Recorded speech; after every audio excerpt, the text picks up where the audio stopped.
Yeah, I was putting my notes together, getting ready to come on here for the SmackDown review, and I came across a tweet from WABC TV. So here in New York, the local ABC affiliate here is WABC TV. I don't really watch a whole lot of the local news anymore like I used to. I've kind of tuned it out. But the station I would typically watch is Channel 7. And there's an anchor on the station named Bill Ritter.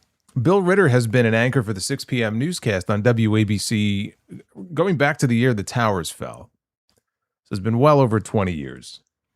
And I just literally, as I'm getting ready to come on here live, I see that he was at the anchor desk tonight on the newscast. And he made the announcement that he was just diagnosed with Alzheimer's disease. And this was his last newscast. So I'm kind of shell-shocked because he's kind of been an institution here in New York. I mean, if anybody pays any attention to the local news, you've probably heard the name or maybe you watch him. So I'm a little kind of stunned and taken off guard by that. That was a real gut punch there. So that was terrible to see. All the best to him. Obviously, there's no cure for it, but he said that it was, I guess, diagnosed as early stage Alzheimer's. I mean, he's 75 years old, but yeah, that was kind of unexpected. That kind of came out of nowhere. So anyway, best wishes to him. Not that I was already in a great mood to begin with, as we kind of shift over here to something a little less serious, but also quite aggravating in SmackDown. We got to talk about this SmackDown show. The SmackDown sweep is complete. Ladies and gentlemen.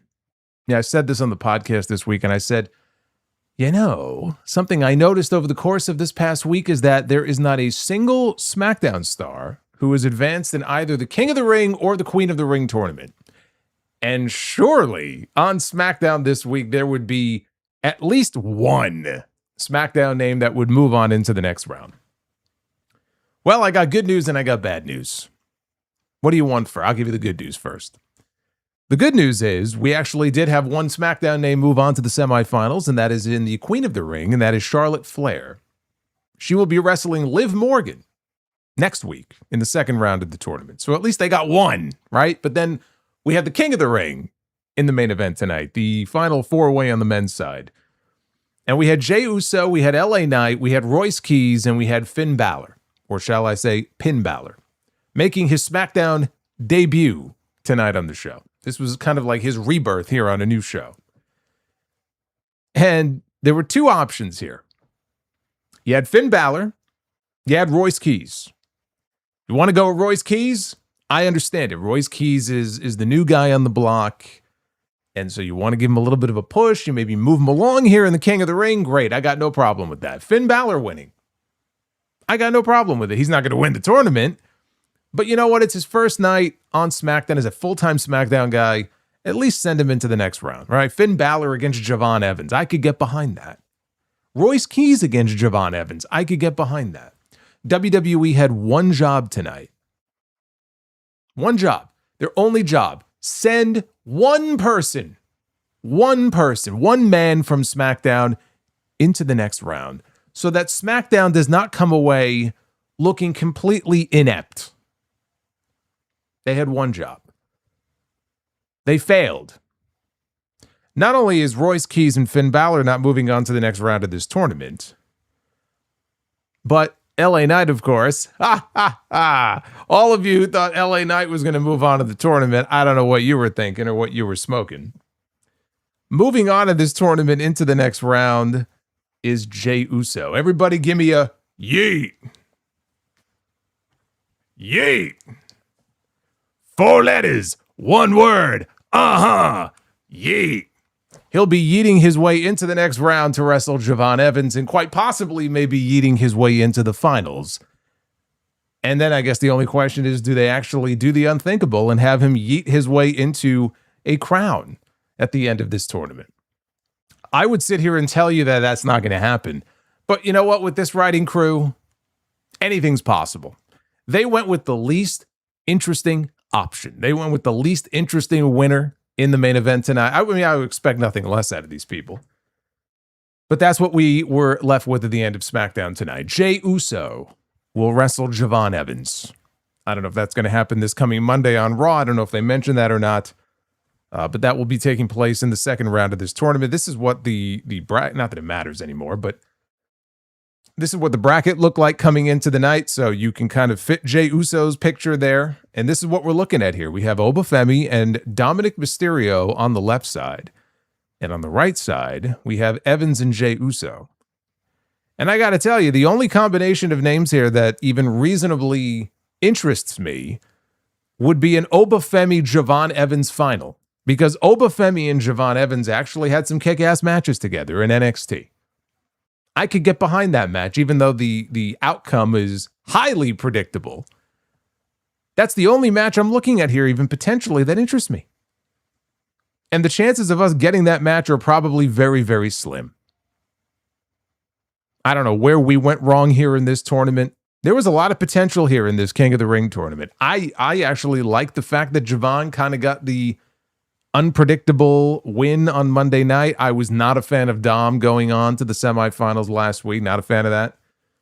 But I look at some of the names, and there's a lot of names that are missing from this tournament. But I look at what we have here, and I'm like, there's just so much wasted potential to really put together some fun matches here in this tournament, and they just pissed it all away.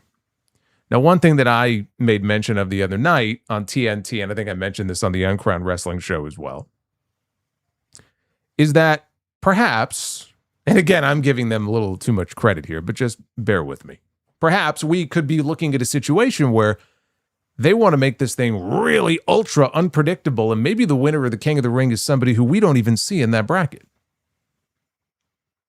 Maybe the winner of the King of the Ring is somebody like a Drew McIntyre or Randy Orton or CM Punk or somebody who's currently on the sidelines, likely on their way back soon, and maybe they shoot some sort of injury angle heading into the finals, and then they slot that other person in there, and that person goes on to win the crown. Is it a cheap cop-out way to kind of work somebody in there at the very end? Sure.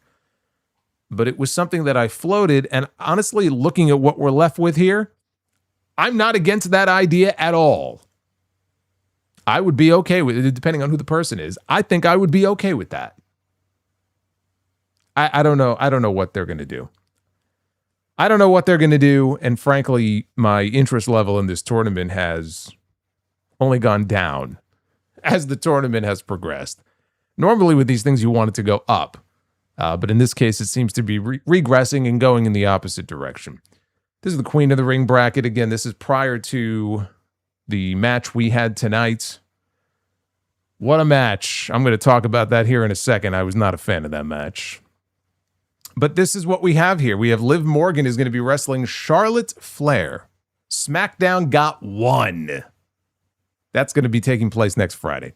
On the other side of the bracket, we have Io Sky going one-on-one with Raquel Rodriguez, which again, it could go either way. They could very well be leading us into an all Judgment Day final, which again, I think would just be the least interesting path to take here in this tournament. That is not a match that you need the King of the Ring or Queen of the Ring in this case to get to. You could do Liv and Raquel outside of the tournament. Hopefully Io will at least make it to the finals, if not win the entire thing. But my interest level in these tournaments has just plummeted to next to nothing. I can barely bring myself to care. I don't know why this is so hard. I really don't.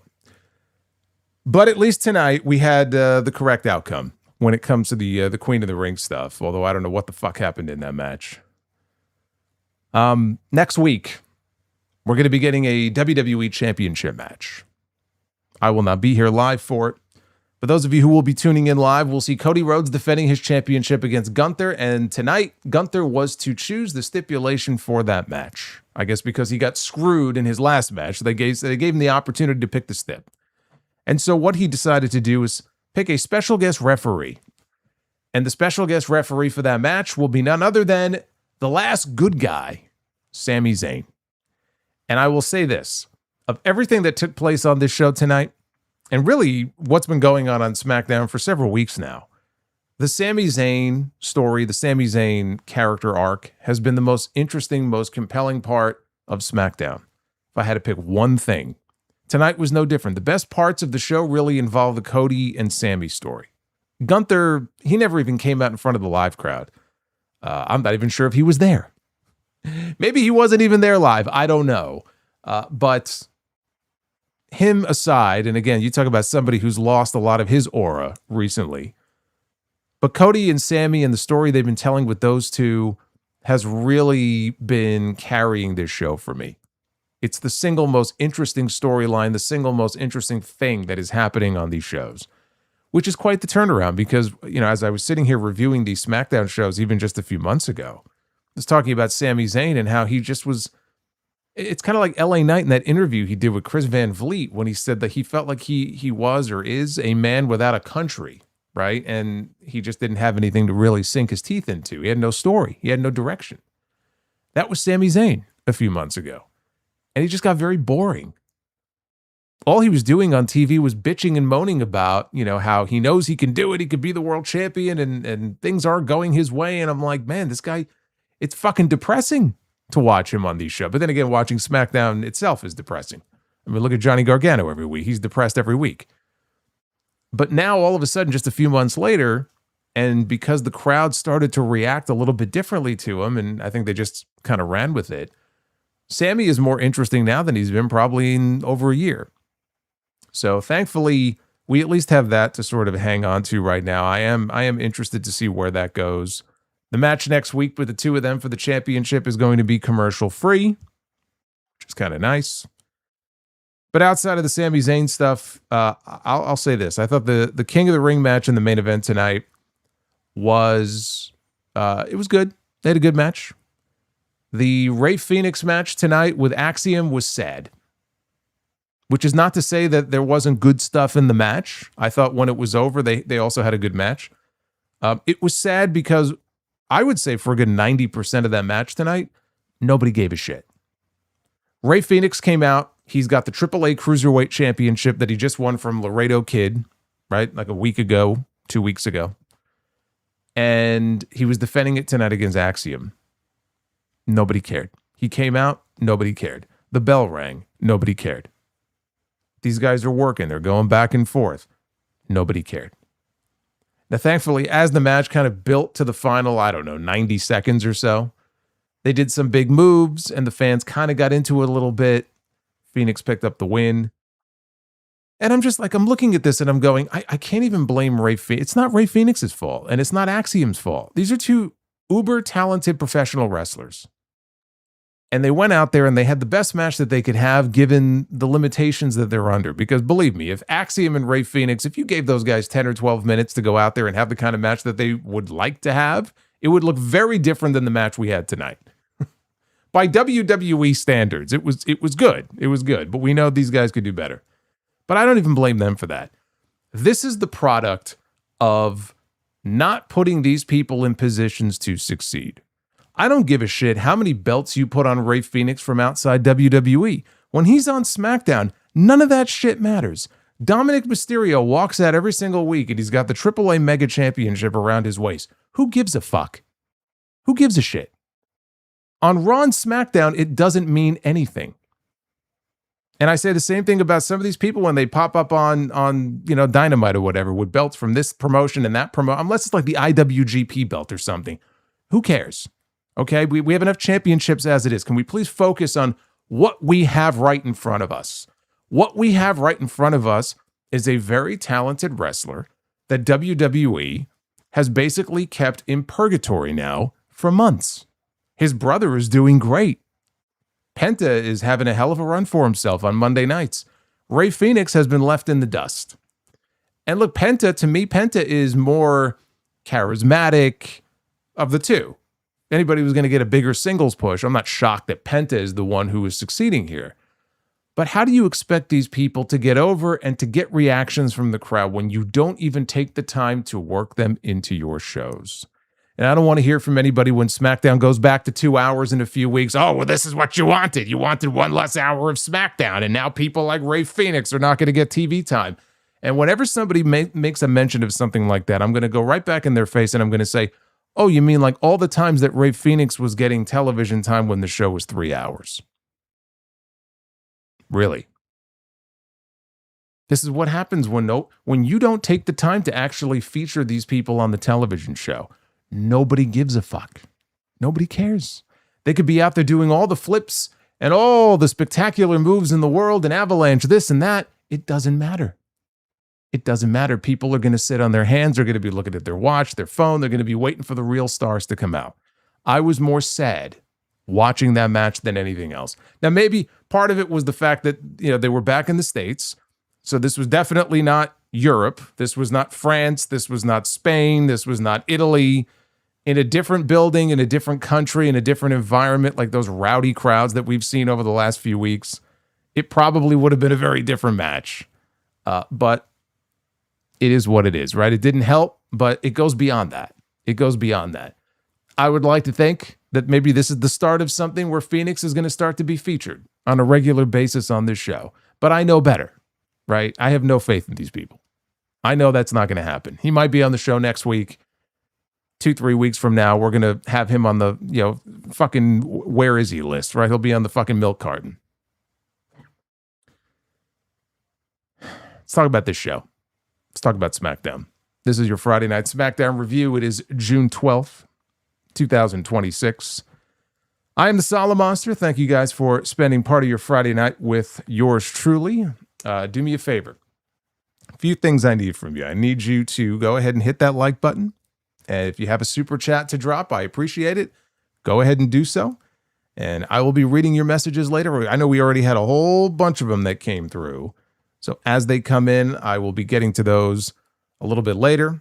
And we do a little thing here where we have a colorful wheel on the screen that we're going to take for a spin. See how many likes we need to do our Be the Booker segment. Speaking of milk cartons, where is Dragunov? Don't get me started. We'll be here all night. You want me to go through this roster? We'll be here for a few hours. 465 likes. Wooing! And then you get a free box of wooings. We're at 250 already, which is a good sign. It's a good sign. 465. If I have too many wooings, that's going to be my new weight. 465 pounds. All right, so get to work on that. I'm going to get to work on this. I'm going to take it from the top here. And it all started with the general manager of this show, Nick Aldis, who greeted Cody Rhodes as he entered the building tonight. And Cody wanted the update. What's going on with Gunther? What's going on with this stipulation that he's supposed to be picking for our championship match next week? Aldis said, well, I haven't heard from Gunther. And he said that his decision, though, would be rendered and we would all know before this night was over. So then Jimmy and Jey Uso were there. We know Jey Uso was going to be on the show because he was in the King of the Ring tonight. Where Jey goes, Jimmy goes. Where Jimmy goes, Jey goes. It's almost like they're cousins. It's almost like they're brothers. Maybe they're cousins too. I don't know. That'd be kind of impressive, actually, if they were brothers and cousins. What kind of fucked up family tree would that be? But the Usos were there, confronted Cody, and Jey said that it's going to be Jey and Cody for the WWE Championship at SummerSlam after Jey wins the King of the Ring. I don't even want to think about this. I really don't even want to think about it. Cody said he hoped Jey was right. He said Jey deserves it, but he hopes it's Jey's decision and not Roman calling the shots. So they cut back to ringside. We had Joe Tessitore. We had Wade Barrett on commentary. And this was the first that I had heard about this, but they made mention of the fact that Rhea Ripley, who was not on the show, the WWE Women's Champion, she suffered a knee injury on the European tour. She suffered a knee injury in Italy. I think he said Clash in Italy. So it may have happened in her match with Jade on that show, but they had SmackDown was in Italy last week, so maybe it happened there. But basically, from what they indicated here, she's rehabbing it. They're waiting to see if that's going to be enough or if the injury ends up being more serious and they have to take some sort of action. So basically, they didn't really have much of an update for us other than the fact that she is hurt and hopefully it ends up being nothing too serious. It sounds like she's probably not going to be wrestling for a little bit, so she may not be wrestling in Night of Champions. I think the hope at this point is that she'll be okay enough to keep her belt and not have to vacate it before we go to SummerSlam. But that's the update. Now, False Finish HQ, shout out to them. They had a report about JC Jane. Apparently, her name has been pitched internally as a potential challenger for Rhea Ripley in the Women's Championship at SummerSlam. So I don't know if it's going to end up being JC. We don't even know if Rhea is going to be on the SummerSlam card if this turns out to be a more serious injury. I could get behind that, though. You know, it's not that big marquee SummerSlam match like Rhea and Io or Rhea and Charlotte. But JC, again, I've come around on JC over the last 6 months in a way that, like, I don't know, a year ago, year and a half ago, I would have said of all the members of Fatal Influence, Fallon Henley is the one who I would have seen as maybe getting that big push first and being like a future world champion. And I still think she can be. But JC's really come around. She's had a lot of success. And Fatal Influence hasn't been on the main roster for very long. But I like the idea of JC getting a shot. She's a new face. She's very good. And if that ends up being the match, then you know what? I'm okay with it. But from what I can gather from this report, it's not anything that's, etched in a stone tablet. It's just that her name has been pitched and she's at least possible for SummerSlam. Yes, that JC Jane. JC Jane. God, I remember, man, we were doing TNT that night that she beat Stephanie for the NXT Women's Championship, and I just remember my reaction, like, JC Jane. I was so caught off guard by that. I was like, of all the people that were going to beat Stephanie to win that belt, she would have been at the bottom of the list of people I would have expected.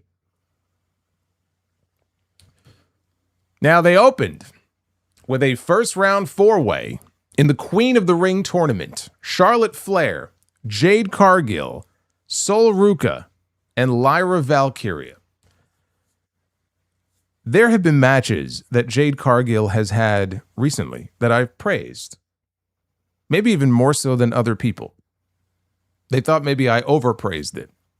But I thought her match with Rhea, and I think this is a pretty standard opinion, her match with Rhea Ripley at WrestleMania, I thought was good. They had a good match. I thought their match at Clash in Italy was even better than their WrestleMania match. And some people, disagreed with me on that, and that's fine. But two good matches. And I said a lot of that probably has to do with Rhea. But again, it takes two to tango, and so credit to Jade. They went out there, they had good matches. I don't know what the hell happened in this match. This was about as bad as Jade Cargill has, and I don't mean as bad as she's looked. I mean, she looks unbelievable when she walks out to the ring. But then the bell rings. And so in terms of the match itself, this is as bad of a Jade Cargill match as I have seen in a very long time. I don't know what happened here, but this was just a fucking disaster for her. And this match on this night, it was a disaster. Now, she hit a fall-away slam early on in the match to Lyra, and she sent her backwards into Ruca. That was honestly one of the few clean moments of the entire match. That might have been the peak. That might have been the highlight of the match for her, was that early fall-away slam. So after this, it was basically a dumpster fire for her. We got our first exchange with Charlotte and Jade, because they've really kept them apart now for a while. And obviously, we're going to get the big singles match between them soon. Maybe it's SummerSlam. We're going to get the big singles match finally between these two. So they started engaging, right? And there were chops, and they were doing spots. And I'm watching this, and not only did it just not look good, they were so tentative or deliberate and slow in everything that they were doing here. It's like Charlotte was trying to guide her through. And I'm watching, it's almost like they're doing drills in the ring, like it's their first week in school or something. I'm like, what are we doing? What's going on here? So it didn't look good, what was going on here between these two. Michin and B-Fab, they pulled Charlotte out of the ring. That brought out Alexa Bliss. She came out to her music to a big reaction. And she ran down to the ring to fight them off. She was followed by Tiffany Stratton, who fought Michin off into the crowd. Bliss went off with B-Fab. Jade was supposed to catch Sol on a springboard crossbody. She fell back. She did not want to fall down, but she fell backwards. She did roll through. She made it back to her feet until Lyra hit a drop kick, and that sent Sol down on top of Jade. Now she's pinning her, so Lyra quickly, went over to break that up. A little later on, there was a Tower of Doom spot in the corner. All of the women except Jade are on the ropes, and they're jockeying for position. And so Jade was to get underneath them to set up for the spot. And I can't even put all the blame on Jade here, but she gets underneath, and obviously the other women are not set. They're not ready yet. Jade, maybe she was too early. So Jade's underneath them. They're not ready. So she just has to stand there, and you can see her like they're all talking and conversing, trying to figure out like, are we ready here? And so Jade is underneath them, just standing there for, it probably wasn't more than, 10 seconds, but that's a long time. And then finally she brings all of them down with kind of sort of a powerbomb.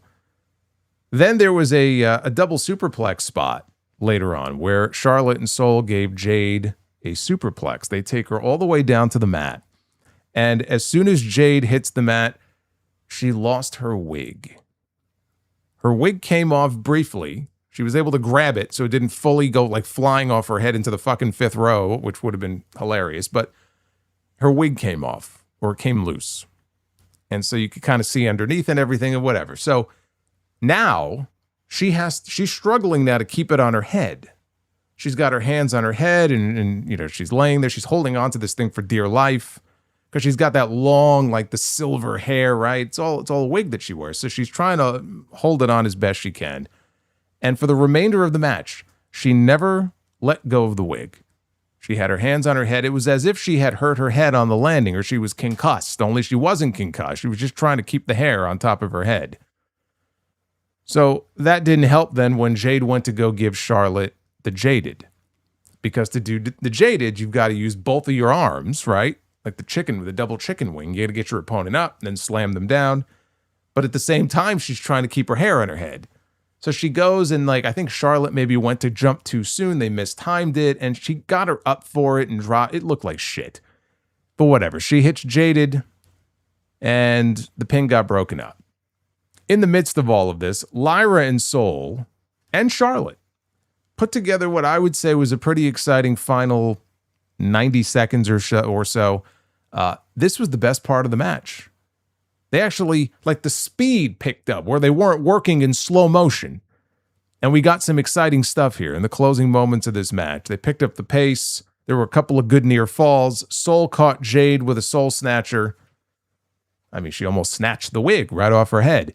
But she hit the soul snatcher in the corner. She had her beat. Lyra, though, reaches in at the last second. She pulls Sol out of the ring. Lyra then quickly scales up to the top rope. She hits Jade with a top rope leg drop to the back of the head.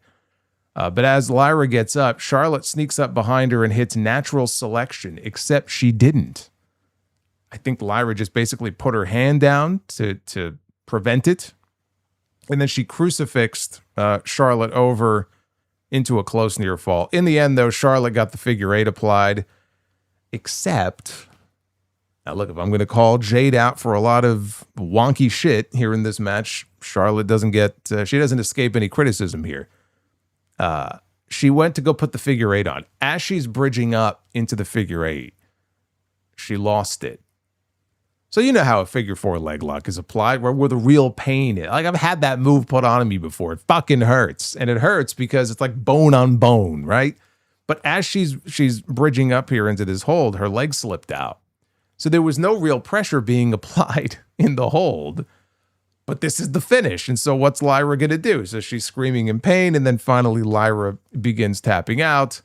And Charlotte wins the match. And just, man, what a mess this was in some places. In some places. I'm not saying the whole match was a mess, but the messy parts were really messy. But it got better there at the end. I will say Sol and Lyra in particular, they were the superstars of this match. I don't have a bad thing to say about either one of those women in this match. I thought they did their part. They did the best they could. And they had some good stuff. I mean, they just wrestled on television this week. They had an Intercontinental title match that I thought was solid. But when Jade was in there, especially the stuff with Jade and Charlotte, I mean, again, they were moving so slow. I could have sworn I saw a fucking glacier pass by behind them in the background. And if this is like an indication of what a Charlotte and Jade singles match is going to look like at SummerSlam, I'm not optimistic. I still feel like it's a big match that they could do on that show, but I'm not optimistic about it. Again, it looked like she was going through drills in like wrestling school. And it's not like Jade looks like that in every single match. I mean, there are matches where she does look like that. And it's almost like her opponent is trying to help guide her along. Which, and again, it's very weird to me because she's been doing this now for many years. It's not like she's a rookie at this. But for whatever reason here in this match, and maybe it's a multi-person match type situation with her where she's better if it's just focused one-on-one, or if she has a certain chemistry with the person that she's in the ring with, like she seemed to with Rhea. Like the two of them work really well together. And then you put her in the ring and there's fucking 3 or 4 other people in there and the whole thing falls apart. I don't know. Maybe that's part of it. Or she just doesn't have the ability to sync up well with them. But Charlotte winning was the right outcome. At the end of the day, a SmackDown person had to go over here. And given the match that she had today, if it would have been Jade, that would have been a disgrace. So the only right outcome here was Charlotte Flair winning and moving on into the next round. Again, she's going to be wrestling Alexa Bliss. That'll be in the semifinals on the show next week. I don't see any reason, I don't see any purpose for Liv Morgan to be going to the finals of this. She shouldn't even be in this tournament to begin with. All right, let's just be honest. Stephanie Vaquer is probably going to show up next week or the week after in Riyadh and cost her the win. I get it. She does not need to be, she should not be in this tournament. Liv Morgan has no business being in the Queen of the Ring. They concocted some, cockamamie story about, I want it all. I want to win it all. Fine. But she has no business being in this tournament, let alone being in the finals. So hopefully it's Charlotte who moves on, but I could easily see WWE wanting to send Liv to the finals because Liv is the champion and, right, we got to have her in the finals. No, you don't. We go backstage after this. Row Roman Reigns gently down the stream. First, we have to row Roman Reigns. Row Roman Reigns gently down the stream. Did I say Alexa Bliss? Of course, Bliss fan would pick up on that. I meant Liv Morgan. Charlotte Flair against Alexa Bliss is the match that we should be having in the semifinals.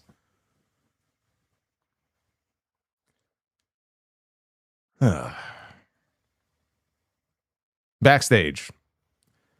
Kathy Kelly found Tiffany Stratton, thankfully, and not Kevin Owens' wife.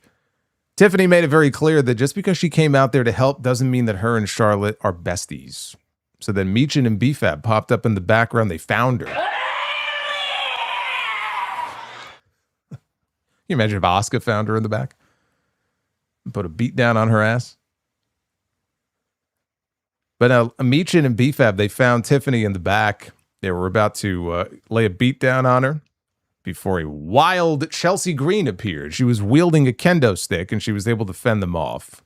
And Chelsea said that she was going to go talk to Nick Aldis to make a match, tag team match for later tonight, which was, in fact, made official. So later in the show, we ended up with Tiffany and Chelsea as partners for the first time, taking on Meechin and BFAB.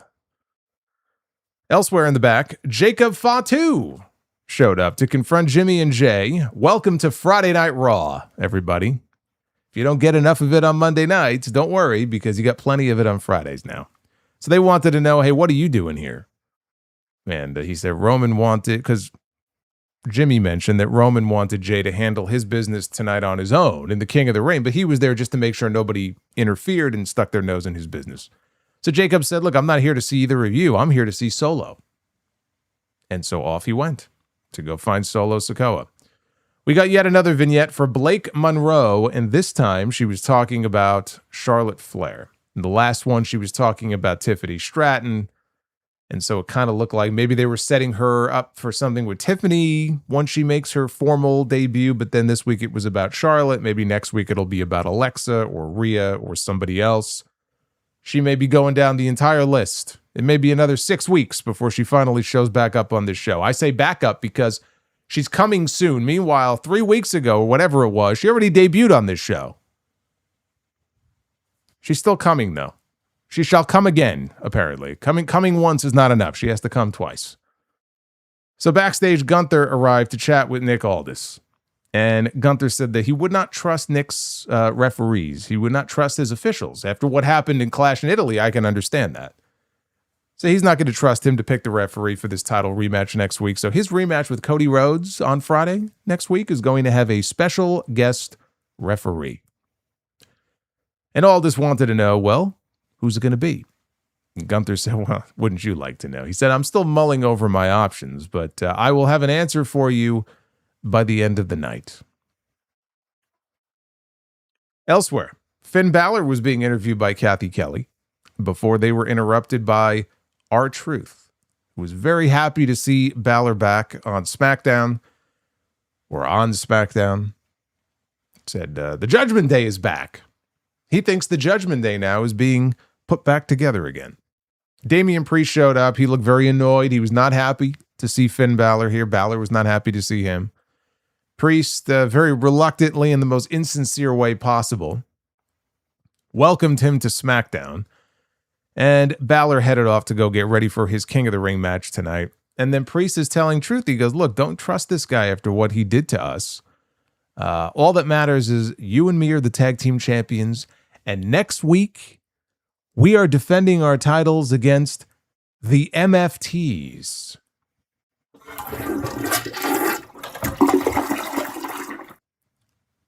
That's next week. We had Paige and Brie Bella, the women's tag team champions, in a non-title match here against Fallon, Henley, and Lainey Reid of Fatal Influence, who had JC Jane in their corner. JC tripped up Brie early on when the referee wasn't watching. Fatal Influence. They kept Brie isolated for a while. Brie finally did get the tag to Paige. Lainey, though, had the referee distracted, and so he didn't see it, therefore it doesn't count. Paige finally tagged in legally, went on offense.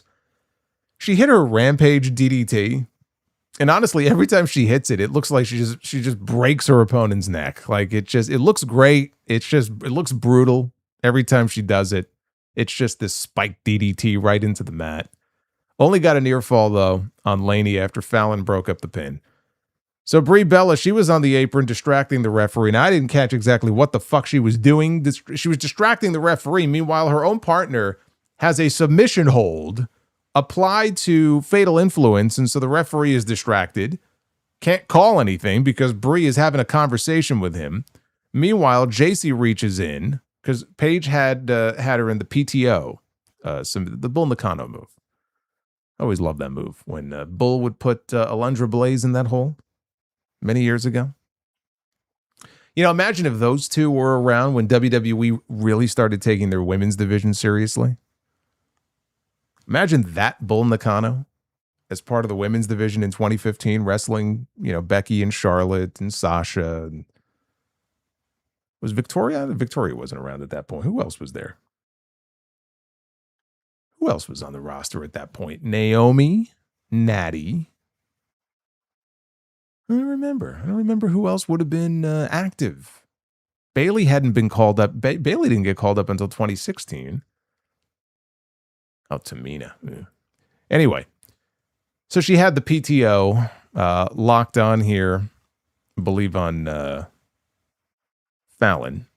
So JC reached in, pulled her to the ropes. Now, the referee did see this, and so he ejected JC from the ringside area. And as she was pitching a fit outside and leaving, Fallon had Paige rolled up. Brie, though, turned it into a pin for Paige behind the referee's back, and the champions got the win.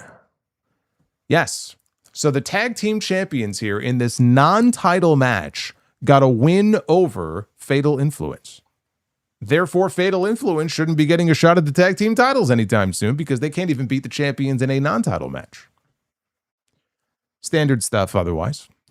It got better when Paige tagged in, but I'm not really sure what this accomplished. I don't think this accomplished anything. In the back, Sami Zayn was again venting to a depressed Johnny Gargano who was planking on a crate while Candice LeRae bitched to her husband. Sami decided that he was going to go out to the arena to clear the air with Cody Rhodes once and for all. He thanked Johnny for the advice, even though it was Candice who had said something to Johnny about him getting up off his ass and doing something. Apparently this inspired Sami, who then credited Johnny with the advice. Elsewhere, are you ready for some comedy, everybody? Danhausen was in his makeshift science lab, which travels with him from one city, apparently countries even, one country, one city, one arena to the next. And he was talking to Los Garza, who were begging him to recurse the New York Knicks because they had a lot of money riding on the Spurs in Game 5 tomorrow. You know what they should do? They should be begging Danhausen to uncurse the two of them. They care so little about their careers here on this show. They're more interested in fucking recursing the Knicks. How about uncursing Los Garza? So they handed Danhausen a duffel bag full of human monies. But before he could uncurse the Knicks, as Los Garza walked off, Matt Cardona walked in, and he said, "Don't recurse the Knicks." For the record, he never did recurse the Knicks, which means the Knicks now, they have to win tomorrow. They have to win the championship tomorrow. Because they were not, in fact, recursed. by Danhausen. They should build a statue for Danhausen outside Madison Square Garden after the Knicks win the championship tomorrow night. So Kit Wilson returned, then he entered. And he missed the last 2 weeks for whatever reason. He did not go on the overseas tour, so he was not there. But he was back, and he had The Miz with him. And The Miz was, now we talk about Johnny Gargano sort of being in this catatonic state every single week. In his case, he's planking on the floor. Miz was upright, but he also was sort of just staring off into the distance. His hair, basically they made his hair up to look like he had stuck his finger in the electrical socket because he had gotten electrocuted when he touched the wrong piece of equipment last week or 2 weeks ago in Danhausen's lab. And so now not only is he looks like he had a stroke, but beyond that, he is now apparently reciting all of the catchphrases from his career. And he's had many of them on a loop. On an infinite loop. He just walks around and he's reciting all of these different catchphrases.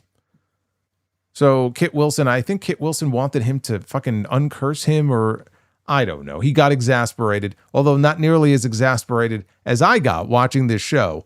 And so Wilson put his hands on one of the pieces of equipment. He too was electrocuted, ended up on the floor. Danhausen stared at him and basically he didn't give a shit, and he walked off. And that was the end of that. Comedy.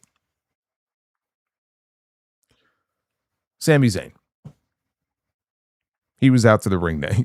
Goldust. I said Goldust. Goldust Miz. Oh my God. That was when Randy Orton and Batista, that's right, threw him into that electrical panel in the back of the arena. And he got electrocuted. And he basically was walking around pretending that he had Tourette's. But like when he was on Howard Stern. Goldust went on Howard Stern during this period. And of course, they're all making fun of him and everything. He goes, it's not Tourette's. They're like, what are you talking about? He goes, no, it's not Tourette's. It's a neurological condition. Sure thing. It's like it's the Undertaker's symbol. It's not a cross. It's not meant to be a cross. It's the Undertaker's symbol. Sure thing. So Sami came out to the ring. Mild boos from the crowd. Again, we're definitely not in France or Italy anymore. Sami also has a new t-shirt that says the last real good guy. He called Cody Rhodes out to the ring to handle their business.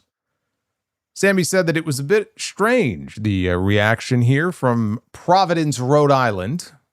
He was referring to the lack of reaction, really. I think what happened was because he was standing out there for a while, right? And really milking the reaction. I think he was expecting more, either more of a louder mixed reaction or more boos from the crowd. And he was getting a very tepid, very sort of lukewarm reaction. I don't think it was quite the reaction that he was anticipating. He said that he didn't want to compare the European crowds to the American crowds, but his ride or die fans showed up for him in Europe. He said that the crowd could either sit and be sour or they could be ride or die with the last real good guy. Solo is one of Sami's ride or die. Hey, I'm a ride or die Sami Zayn fan. I mean, I did sour on him a few months ago. Like when he was wrestling Drew for the championship of the Royal Rumble, like during that period, like I couldn't bring myself to give two shits about what Sami Zayn was doing. But I'm back on the train now. I'm a ride or die. So he wanted to clear the air with Cody Rhodes. Cody made his way out to the ring, and he asked Sami, what do you want to talk about? And Sami asked Cody, please, don't be this character, this facade. Like, just for a second, I want you to be a real person. I want you to be the real Cody, okay? My friend, not this, whatever this thing is that you pretend to be when you come out to the ring, so we can have an honest conversation.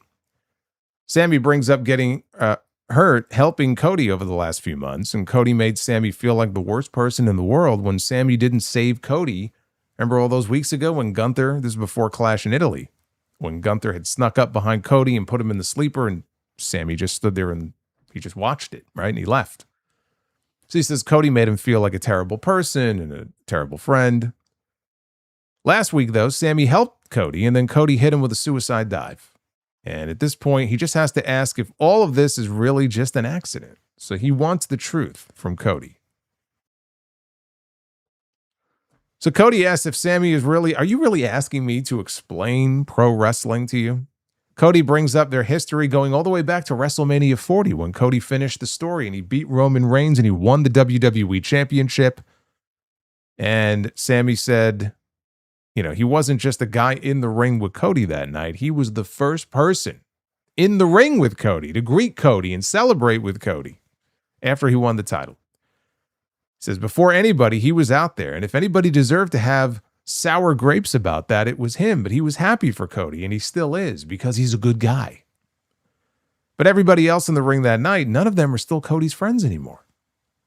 Right? John Cena, Randy Orton, Kevin Owens, all those guys. They can't be the problem. All of them can't be the problem, so the problem must be Cody.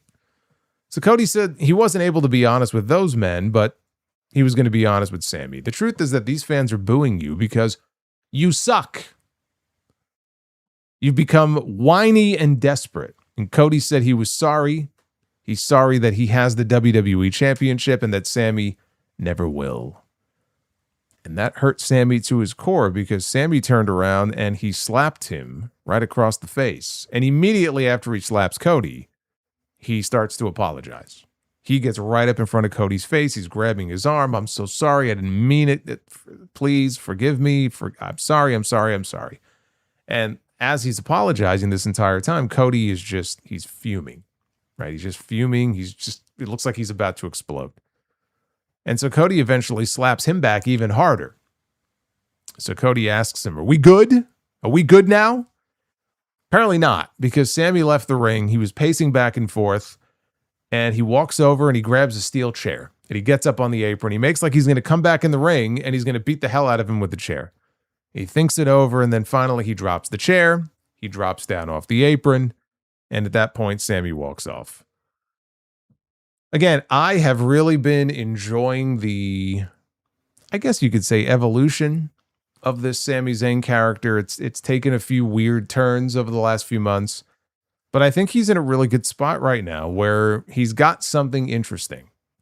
And not only does he have something interesting, but he's right in the middle of this World Championship program here on the show. It's not just Cody and Gunther. It's Cody, Gunther, and Sami. Right? He's in a good spot right now.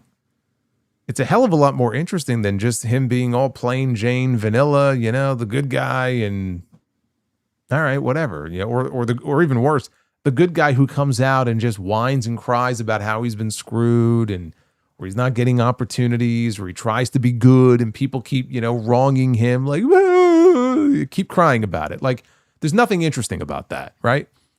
So what they've been doing with him lately is resonating more. It's the most interesting thing they're doing on SmackDown. And maybe you look at that and say, well, that doesn't speak very well to how interesting SmackDown is. I don't disagree with you. I'm just telling you, it is the most interesting, compelling thing on this show week to week is the stuff with Cody and Sami. And here we are now. We're heading into a rematch, right, with Cody and Gunther.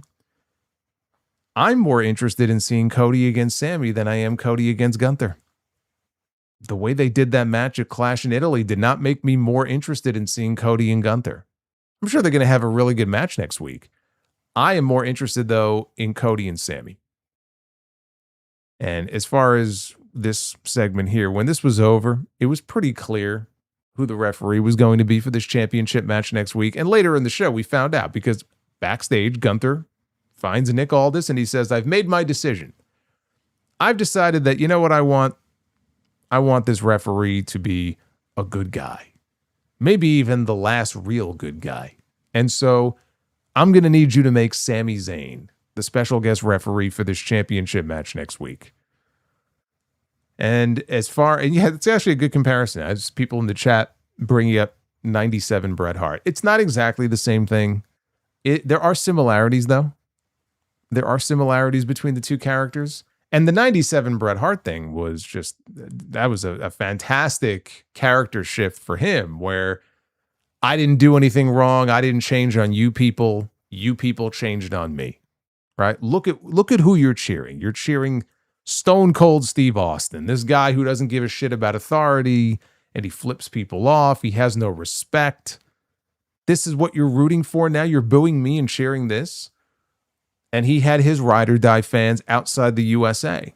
Just like Sami has his ride or die fans in Europe, right? He had his ride or die fans in Italy and France last week. Same thing with Brett. Brett would go to Canada. He would go to Europe. He would go to all these places. He would go to the Middle East. He was in Kuwait. All these different places. They loved him. They would cheer for him, even when he was supposed to be a heel. Didn't matter. So there are similarities there. Probably has something to do with why I've been enjoying the character so much, but it's not quite exactly the same thing.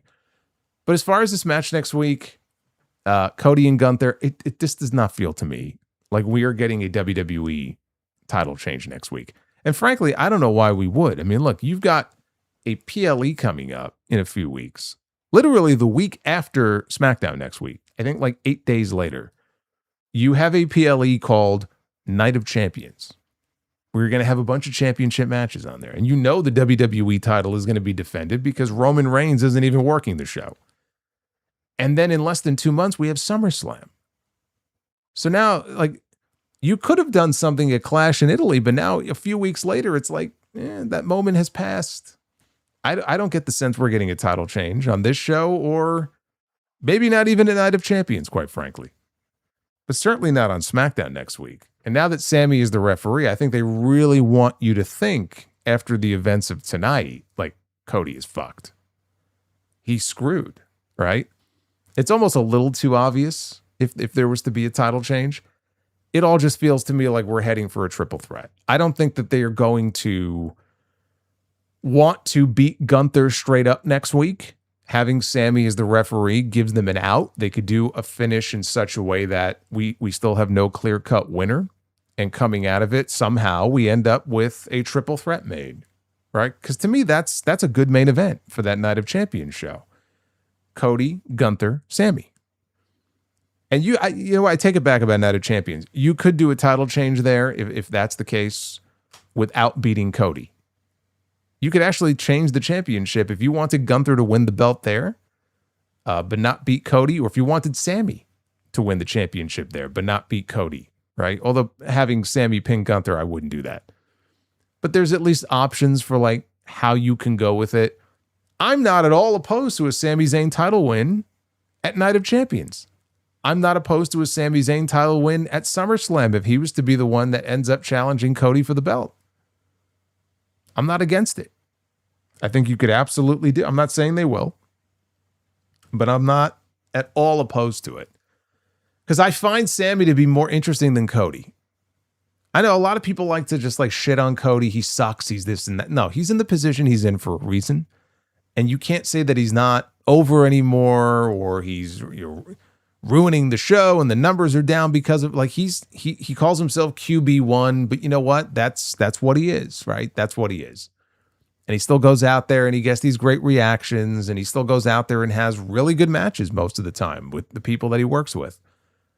But at the same time, his character, there's nothing interesting about his character right now. So he has gotten very stale and very boring. Sami Zayn, to me, is a more interesting option. And I'll say even more than Gunther.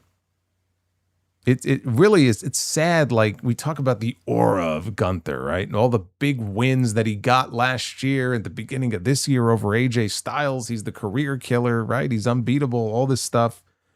And not having any real direction for him going into WrestleMania hurt. And I think doing the finish the way they did it, Clash in Italy, hurt a little bit.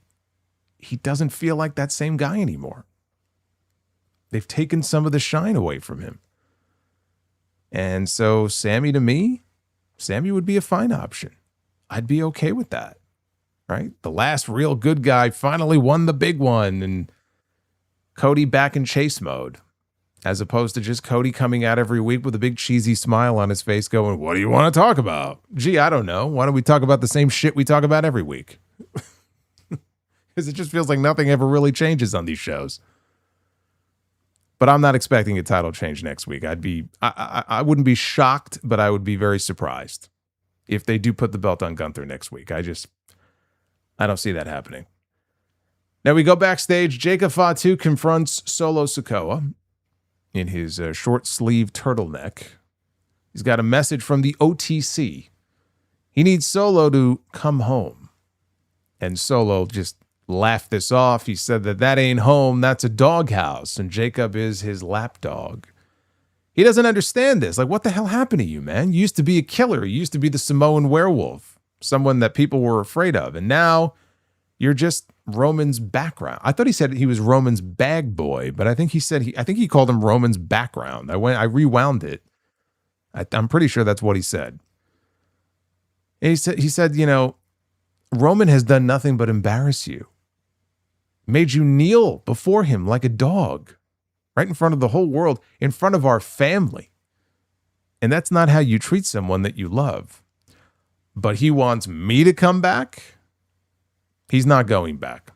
So Jacob can tell Roman he can go to hell. And Jacob said, look, I get it. I understand everything that you're talking about, but I made my decision already and I'm going to stand on business. So if the OTC sends me for you, I'm coming for you. And Solo told him, okay. Said, you tell Roman if he wants to come back, if he wants him to come back home, then he can come and get him. Now, I'm over all of this. Like, again, I'm over all this stuff. This is just, it's just not, it's not the same. It's not this, it's the sequel. The sequel is not as good as the original. That being said, this was the best Solo Sikoa segment, I feel like, that we've had in forever. Just in terms of, and again, it's just a brief backstage segment. In terms of the dialogue and just in terms of how Solo came off it, this was not Solo in the MFTs. This was just Solo and Jacob. And Solo standing up for himself and frankly making some very valid points about Roman Reigns, who's a complete dick. He's not wrong, you know, in what he's saying. I just don't have it in me to get excited, though, for Roman Reigns and Solo Sikoa again, which is what they were heavily teasing here. I mean, they've been outright teasing Bloodline MFTs maybe in War Games in a few months. Now, War Games is many months away, but some sort of Bloodline Civil War, you know, revisited between the two sides. I don't care. I don't care. Been there, done that. Don't care. But this was a good segment for Solo Sikoa. Now, Rey Fenix, he was out to the ring next. The brand new AAA Cruiserweight Champion. He was out to the ring to absolutely no reaction whatsoever. And he was defending his championship against Axiom. I said this at the beginning of the review. This was the saddest match of the night for me. Because we had two very talented guys out there. And these people in Providence didn't give a shit for a good 90% of this match. Crickets. Crickets. This match was brought to you by Cricket Wireless. Absolute crickets for the majority of this match. I'm pretty sure I heard the guy's ringtone, who was up in the last row of the upper deck. I think he had the Tony Soprano ringtone. I could hear it from all the way up there. I'll give you an example. During one of the commercial breaks, because I did watch with my VPN tonight, during one of the commercial breaks, Rey Fenix did this thing, and a lot of wrestlers will do this when they're trying to rally the crowd behind them and kind of get the crowd really loud and into the match. They'll like bang on the mat, right? Trying to rally the crowd. This is one of the few times I've seen a wrestler do that, and the crowd doesn't rally. The crowd is just, they're still silent. He's banging on the mat. Maybe he was banging on the mat out of frustration. I don't know. But he's banging on the mat and just nobody cares. Nobody cares. They did finally react, though, when he did an avalanche Spanish fly. That came later, though. So Phoenix avoided a golden ratio. He landed a brainbuster for a near fall. They did the avalanche Spanish fly spot where Axiom took him all the way down to the mat. That got a rise out of the crowd on the near fall. Phoenix ended up winning with the Mexican muscle buster to retain the title. And so when it was over, we ended up getting some good lucha action here in this match. A small taste of what these men can do in the ring together. They just never get the chance to show it. You know, in the case of Phoenix mainly, because Phoenix is the one, it's really like Axiom and Nathan Frazier, they're a tag team, and the tag team division right now is just in total shambles. So I'm not surprised we don't see a lot of Axiom on these shows. Axiom, they threw him a bone a few weeks ago. They were in his home country. He had a really good match in Spain. It's like, I said at the time, I said it's like the old toy that they take off the shelf and they kind of, they blow the dust off. Fucking Toy Story 5 is coming out next week. It's like opening the toy chest. Okay, who do we got in here? We have Axiom in here. We haven't used Axiom in a while. I forgot I even had him in there. And you pull him out of the toy chest, and he's kind of dented, and he's all fucked up and stuff, but like you play with him for a little bit, and then you throw him back in there, you close the lid, and you don't think of him again for another 9 months. That's Axiom. There's so many people that you can use that analogy for on this show. But that's the case with Axiom, and that's the case with Rey Fenix. Rey Fenix went to AAA. He won the AAA Cruiserweight Championship a few weeks ago from Laredo Kid. They gave them 11 minutes on that show. Even that match, I felt like should have been better than it was because they just didn't get a lot of time. But he won the Cruiserweight title, and it's like, okay, good for him. It's like the War Raiders. They sent the War Raiders to AAA. Now they're the AAA Tag Team Champions. They showed up on SmackDown a week or two ago in a backstage segment. Nobody, like it was almost, I wasn't even sure they were showing it on the Tron in the arena because there was no reaction. Nobody cared. Why should they care? You cannot keep people off television for an extended period of time unless they're already a major star and expect that when you just throw them out there unceremoniously like that people are just suddenly going to give a shit. You can't put a belt on somebody from some other promotion. Oh, well, they have a belt and let's send them out there. And then wonder, as I'm sure some people maybe were wondering, how come the people aren't reacting to Rey Fenix? Gee, I wonder why. Because you have told people that this man is not a priority on your show, that you shouldn't care. You have not given them a reason to care about him. Yeah, he may be a great wrestler, but so what? If he doesn't have the chance to go out there and show what he can do, he's a guy in a mask. Who gives a fuck? We got plenty of guys in masks. What makes him special? We know what makes Penta special. Penta's on the show every single week. He's given promo time on the shows every single week. He's very charismatic. He's very likable. Penta's great. Rey Mysterio wrestled Penta this week. Rey Mysterio has a mask. Rey Mysterio's a Hall of Famer. So, of course, people love Rey Mysterio.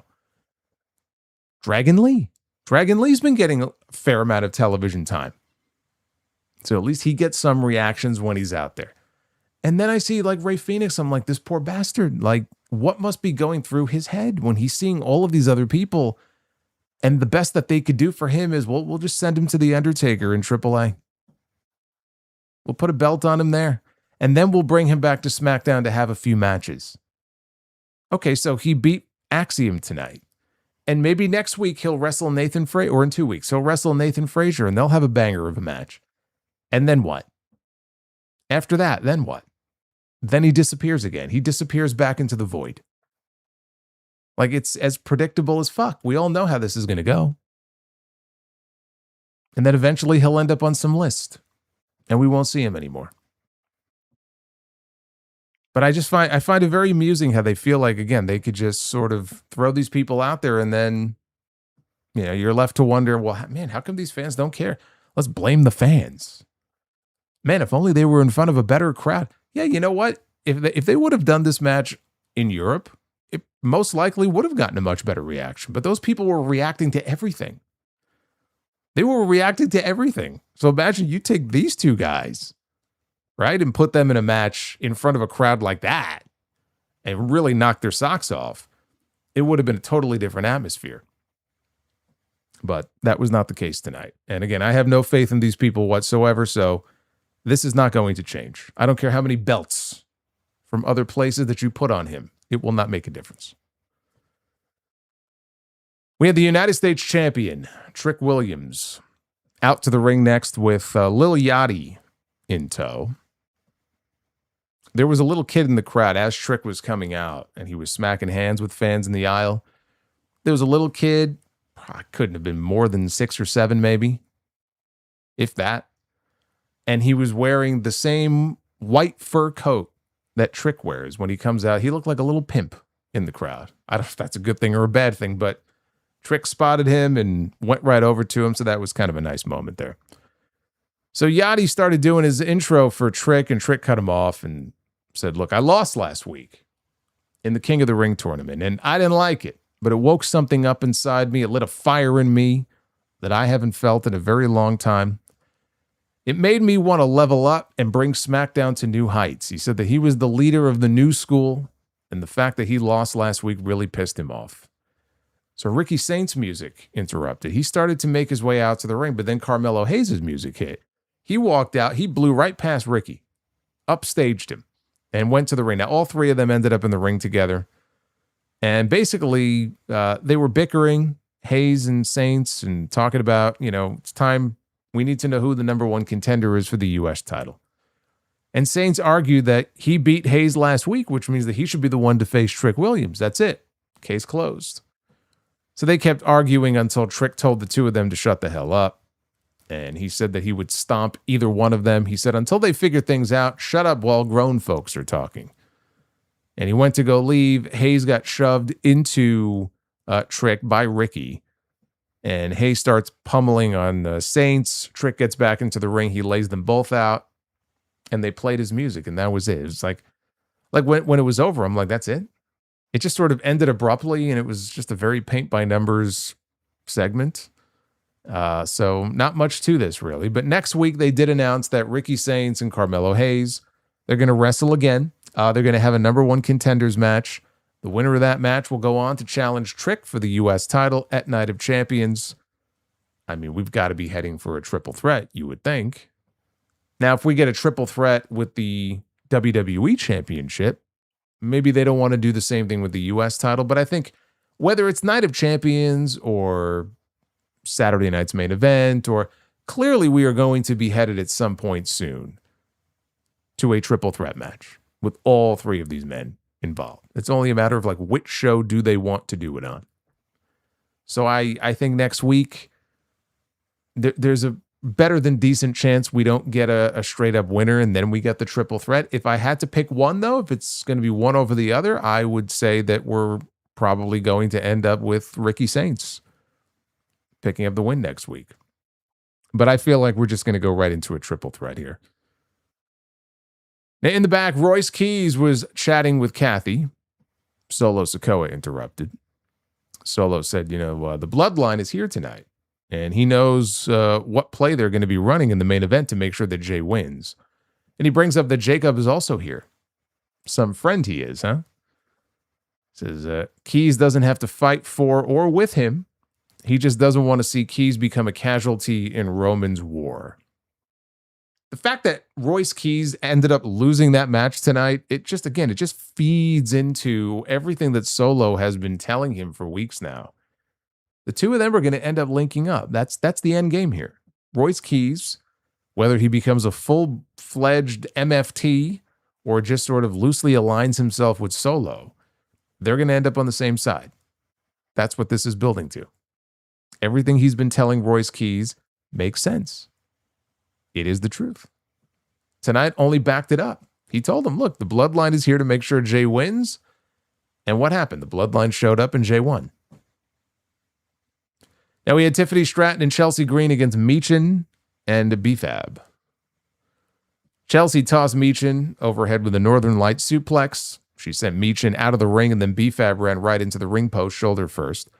Right as she was about to tag out to Tiffany, though, Jade Cargill showed up, as if she didn't have an exciting night already. She shows up, and she yanks Tiffany off the apron, and that led to Meechin delivering a Styles Clash to Chelsea for the win. Not much of a match to speak of. For Meechin and B-Fab, I mean, it's good for them because they're getting TV time, which is why I said, when they first put them together with Jade, I said, okay, this is going to be great, for the two of them, because what would they be doing otherwise? If Jade's going to be featured on the show, that guarantees that Meechin and B-Fab are going to get weekly TV time. So here they had the chance to wrestle. They won. Again, the match itself was not terribly exciting, but for the two of them, this has been a good thing. It's been a net positive for them. I can't say that they're in a position that's really any different than they were when they first started linking up with Jade, but it's better than the alternative. And somebody like B-Fab, who again hasn't been doing this as long as Meechin has, for example, or probably even Chelsea. The only way to get better is to get in the ring and get reps. And they don't have a real house show schedule to speak of. So when you talk about these people, whether it's a Maxine Dupree or it's a B-Fab, they really need to be getting in the ring on these shows. It's the only way they're going to get better. It's the only way they're going to improve. They may not be the most exciting matches in the world, but these are the types of matches that are necessary when you don't have live events anymore. At least not in this country. They just had a whole European tour, but I think you know what I mean. I mean, they've cut back on them significantly, and it's really had a negative effect on some of the lesser experienced talents that they have on the roster. As far as Tiffany and Jade, I mean, look, we've already been there. Been there, done that with these two. Multiple matches with Tiffany and Jade. SummerSlam last year, Saturday night's main event, right? I think that's when Jade won the championship. So I don't really have any appetite to go back to this again. If they want to do this and just kind of blow this off at Night of Champions because we got to get title matches on the show, fine. Or if they want to do it as a TV match one week, that's fine too. This is certainly, I mean, there's no way this is going to be the SummerSlam match. Fucking hope not. I still have to imagine the direction for SummerSlam is going to be Jade and Charlotte, unless Charlotte is challenging for the women's title. I don't think that's a guarantee. Again, we may end up with Rhea and JC Jane for all we know. We got a recap of Julia and Kiana James breaking up on the show last week in Italy. In the back live, Kathy Kelly talked with Kiana, who said that she did everything for Julia. Booked her travel, right? She was with her, helping her every step of the way. And the one time that she needed Julia, she was useless. Julia walks in, and she says she only needed Kiana to help her with her English. And Julia says her English is better now, and she can finally tell Kiana what she thinks of her. And then she slaps the shit out of her. Okay, good. So we're building to a Julia-Kiana James match. Great. They should have broken them up a while ago. So I'm glad they broke them up, but now we get to find out who is going to come out on the better end of this. Who is going to come out on the better end of this pairing? Because it just feels to me the pairing was meant as much for, if not more so, for Kiana, to really get Kiana introduced to the main roster than Julia. And I think they have big things in mind for Kiana in the future. I'm less sure of that when it comes to Julia. I hope she gets the chance to show what she can do and gets the chance to get over on her own. And her English has improved. I mean, her English was never bad. I mean, they kind of made it like, oh, she can't really cut English promos. I mean, if you've heard her speak, she can. Hopefully we get to see more of that. Julia should be one of the key players in this women's division. There's no reason for her not to be. Kiana will get there eventually. If it takes time, so be it. She's newer at this. But there's no reason that with the talent she has, that Julia, and you saw some of it in NXT before she got called up, there's no reason that Julia should not be contributing. And I could say the same for Jordynne Grace, wherever the fuck she is. Like, I'm just, again, I'm astounded by just some of the decisions that are made sometimes in terms of who they push and who gets, real estate on these TV shows and who doesn't. Sometimes people get hurt, but a lot of times it's not about being hurt. It's just about the way that you're being used or not being used. We know Jordynne Grace is not hurt. She's wrestling on Main Event. She is wrestling. She's just not on the main show anymore. And for the life of me, I can't figure out why. But I really hope Julia can turn it around, because the thing is, they put the U.S. title on her twice. Look, I'm a fan of hers, but the reality is she wasn't over. She just wasn't. She would go out there to crickets. It was really no different than when Zelina Vega would be out there. It was sad. It would come out, nobody would care. Again, she has a championship, but so what? It's not about, you could put any belt on anybody you want to. If they're not over, they're not over. And there's got to be a reason for it. We've seen Julie. We saw it in NXT. We know what she can bring to the table. You just have to figure out a way to bring it out of her, put her with the right people, put her in the right situations to succeed. And I think that success will come. I don't know if it's going to work out on SmackDown. Maybe a move to Raw would benefit her in the long run. I thought if it were up to me, I would have already moved her over to Raw. She just has to be given the opportunity. If she's going to sink on her own, then she sinks. but at least give her the chance. The pairing with the two of them, it was beyond its expiration date. In the back, Finn Balor was walking, and he came upon Tama Tonga. They bumped into each other. He said that it's been a long time, and he wished Balor luck. Bullet Club alert. You know, they did this with Tama and Nakamura, where just a little nods to their history. You and me, we have a lot of history. And they never explained it, by the way, to the so you have people watching these shows. When Nakamura talks to Tama, and they apparently have dropped that story, but they would have these backstage segments. And how many people do you think were watching SmackDown going, what are they talking about? Like, what history are they referring to here? And so it's kind of, here it's like, it's just a little wink and a nod to the fans who know about their history in Bullet Club, and that's cool and all. But yeah, the Nakamura stuff led nowhere. This is not leading anywhere either, so I would not look at any further into it than it was just a little nod to the people who know. Now, Cody confronted Nick Aldis in the back, and he had concerns about Sami Zayn being chosen to be the referee for their match next week. Said that Sami, this guy right now, he's an emotional wreck. I don't know about this, Nick. You got to do something. Aldis was like, my hands are tied. There's nothing I could do. And he didn't realize that Sami was standing behind him. And Sami said, he said that, look, I don't know, Cody, I'm a wreck. My emotions are all over the place. But he wished him good luck next week. And Cody had a very uneasy expression on his face, like he thought his championship was in great peril. It was in great jeopardy next week. So they closed the show with the first round 4-way in the King of the Ring tournament. Jey Uso, LA Knight, Royce Keys, and Finn Balor. They're all in the ring. And LA Knight, before they're about to lock up, and LA Knight says, wait. And he looks towards the hard cam and he goes like this. Like he wants to run it back. So they play his music again, and he goes to climb the ropes, and Jey immediately goes and attacks him, and the match is underway. That was funny. That's the best run it back spot that we've seen yet. So I got a nice little chuckle out of that. There was a spot in here that got botched. I think it was LA Knight. He went to go hit a neck breaker on Royce Keys. I think Keys dropped too soon, thinking that Knight was already in mid motion. He wasn't. So he just went down, and Knight had to just figure out a plan B just to keep things moving here. Keys came back, though, with a power slam and had Knight pinned. Balor broke it up.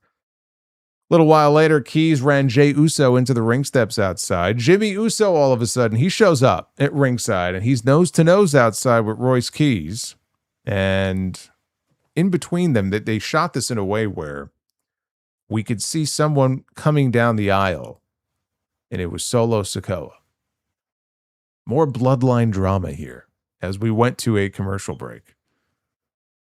So later in the match, we had Jey Uso, LA Knight, and Finn Balor all working together. They clear off the announce desk, and they put Royce Keys through the desk with a Shield-style triple powerbomb. And when I say they put him through the desk, I mean they put him through the desk. They didn't hold back on this powerbomb. He took a rough bump, man, through that table. So down he went. Back inside, Balor put Jey down with a sling blade, but Jey super kicked him. Balor then cut off Jey's spear attempt. He hit another sling blade, and he hit a shotgun drop kick. Balor went up top, and LA Knight did that thing where he leaps and jumps to the top rope, and thankfully he didn't slip and fall off. Balor, though, instead of him delivering the superplex, Balor kind of did an inverted suplex and dropped him straight down onto Jey. Balor then hit Jey with the coup de grace and had him pinned. Keys, though, pulled Balor out of the ring. I guess he has risen. He recovered. So he pulled him out of the ring. And Solo Sikoa, he's praising Royce Keys and everything, but he was distracted. He has back turned. And Jey Uso, or not Jey Uso, LA Knight, delivered a kick through the ropes that sent Royce into Solo. In the ring, Knight hit Keys with the top rope elbow drop. He went for a BFT. Keys was able to avoid it. Solo Sikoa gets up on the apron. He hits Knight with a Samoan spike, unbeknownst to Royce, Keys, or the referee, which doesn't really matter because it's a four-way, so it's no disqualifications.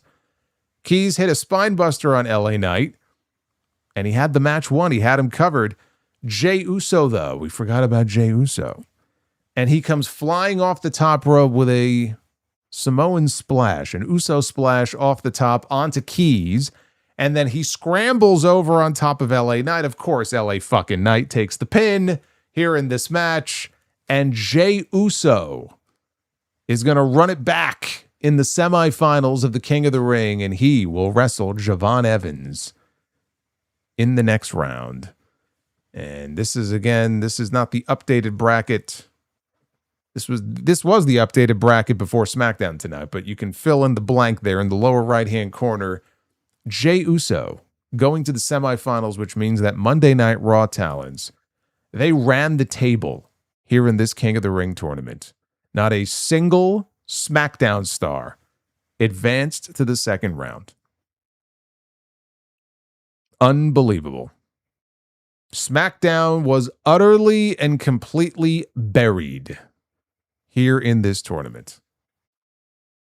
And as if that isn't bad enough, they went with the least interesting option of all four men in this match, and the one that I guess should have been the most obvious. But I mean, I just couldn't wrap my head around not a single SmackDown name, at least moving into the second round. But never underestimate WWE's ability to care less about this show than the fans do. If they drove home no other point here tonight on this show, that's the number one point that they drove home. Now, as far as where we go from here, is Jey Uso going to the finals of this tournament? Is Jey Uso going to win the King of the Ring tournament? No, he is not going to win the King of the Ring tournament. Is he going to go to the finals of the tournament? Fuck if I know. Very possible. I didn't think he was getting out of the first round, so who the fuck knows? All I know is that I'm a lot less interested in this tournament now than I was 24 hours ago. I know that. That I can tell you. There were a lot of really fun possibilities in this tournament, and they went with absolutely none of them. It's like, if you put a bracket up on the screen, and of course, fans love this shit, right? Oh, we got a bracket.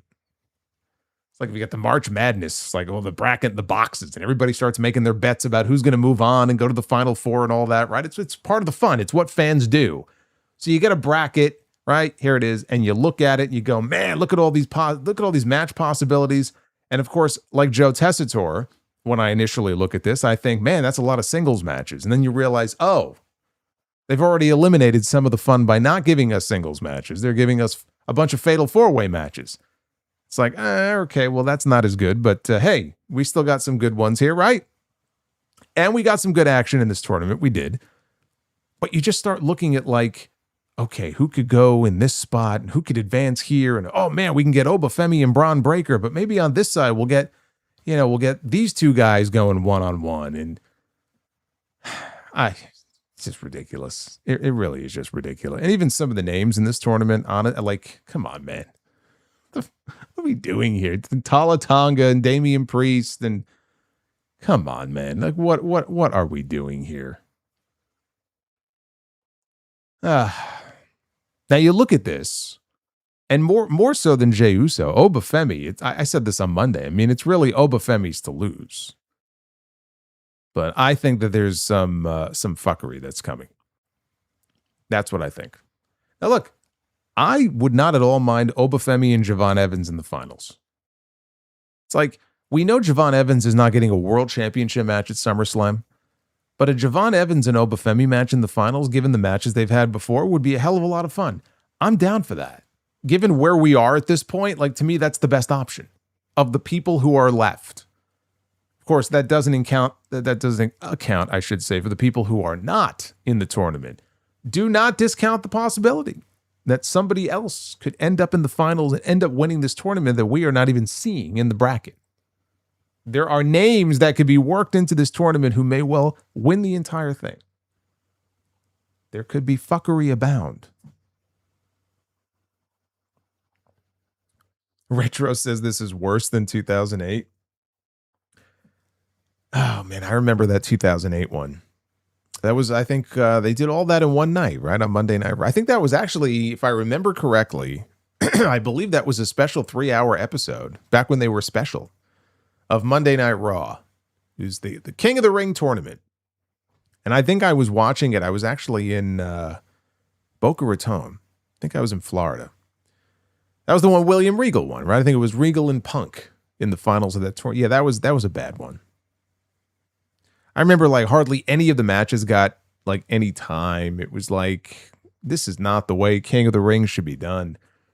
But I've also realized something. I have realized that, and this is kind of sad, I think a lot of us who have been watching for a long time, we look back on King of the Ring, and I think we romanticize it a little too much. Because when you really look at it in totality, all of the King of the Ring, the televised King of the Ring tournaments that we've had going back to 1993, and 93 is still the best one. 93 told the best story. And you had the entire tournament, qualifiers aside, you had the entire tournament in one night. It was just a totally different dynamic. Like when you got to the finals, and in this case it was Brett, but it could have been anybody else. It felt like, man, this is a struggle, right? Because to win, you'd have to win as many as 3 matches in one night. None of this bullshit where it's like, well, we'll just do the finals on this show. We'll just do the semis and the like. No, you had to win the entire thing. It was just very different. But like, we had King of the Ring in 93 all the way through 2001. No, I'm sorry, 2002. And then we didn't have another one until 2006. And then it was 08. Then it was 2010, right? And then after that, it gets a little fuzzy. I think 2015, 2019. And then in recent years, we had a couple of them. There haven't been all that many great King of the Ring tournaments. I think we look at King of the Ring as like what we imagine it could be. In practice, though, in execution, we've gotten mostly pretty bad tournaments over the years. Like if you were going to rank them or go back and watch all of them and then compare them, I'm willing to bet there are more like disappointing, underwhelming, or bad tournaments than there are really good ones. WWE has just, I don't know if it's just a case where they don't know how to do these tournaments or they just don't care enough. If they really wanted to put like maximum effort into this, like some of the entrants would have looked very different and we'd be sitting here having a very different conversation now. But I think they're just like, we'll just do a tournament and whatever. And, this will be all about the Judgment Day. And then this one will be all about the Bloodline. Because think about it, right? That's kind of what we're dealing with here. It really is about the Judgment Day more than anything else. But we had like all the Bloodline drama tonight worked in there. And it's like, come on, man. Like, this could have been so much better than it was. They don't know how. I really don't think they don't know how to book a good tournament. It's not their strong suit. They don't know how to do it. They just don't know how to do it. It's very sad. But as far as this SmackDown goes, again, it's all about the Cody and the Sammy stuff right now. That's really kind of carrying the load here on this show. I thought the men's King of the Ring match was good. The women's match got good towards the end, but yeah, that was not great. Phoenix and Axiom had I thought a good match as well. Again, just very sad.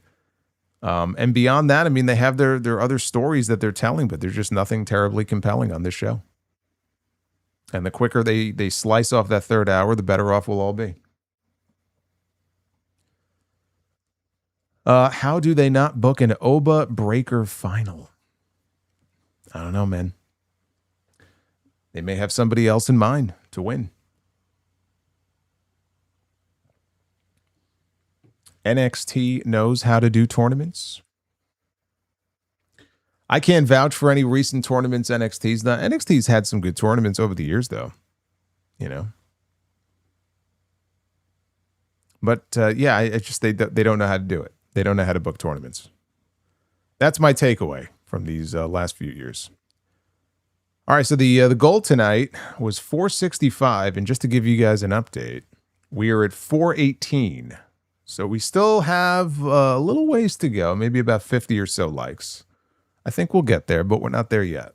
So if you have not already done so, go ahead and hit that like button.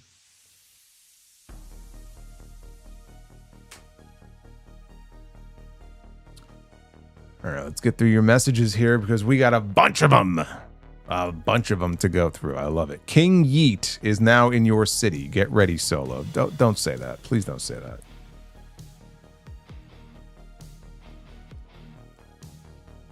If you give me the kind of the red pill, blue pill, you know, do you want you gotta pick one. The Knicks win a championship and you get King Yeet, or the Knicks don't win the championship, but we get anybody other than King Yeet. Obviously, I'm going with the Knicks winning the championship, but I think I'd have to take like 10 seconds to really think about that before I make my final decision. It would be like an instant, oh, well, it's so obvious. I'd have to think about that for a few seconds. Joseph, what's going on, Joseph? I'm going to try to speed through Joseph. We're going to do a speed round with Joseph here. But he's got some wrestling questions here. He says, do you think Hardcore and Crash Holly will go into the WWE Hall of Fame? I do not. Not as a team. Hardcore Holly could go in one day, but I don't see them going in as a team. I don't see Crash going in. We got Joseph saying, what is your favorite Crash Holly match? It's not one match, but all of those 24/7 title defenses where he was in weird locations, like Funtime USA or JFK. I think it was a JFK or Newark. It was one of the airports that the Headbangers were chasing him through. They beat him up in his hotel room once. Like, all of those were very, very entertaining. I kind of lumped them all together.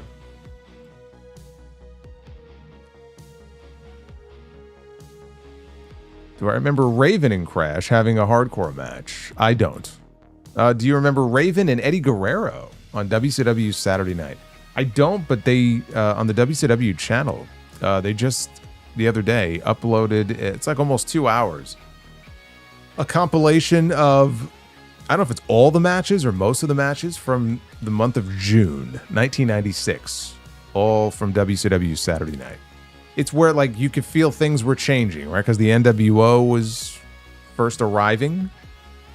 The Hogan turn hadn't happened yet, like, but the winds of change were blowing in WCW. You could feel it. I was watching that earlier today.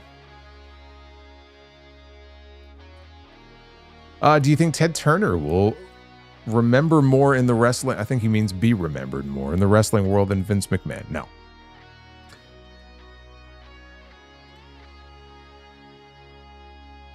Do you think WCW had a better roster than WWE in 97 and 98?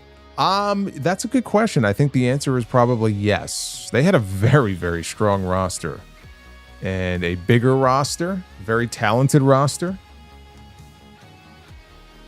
I don't think saying yes is a hot take.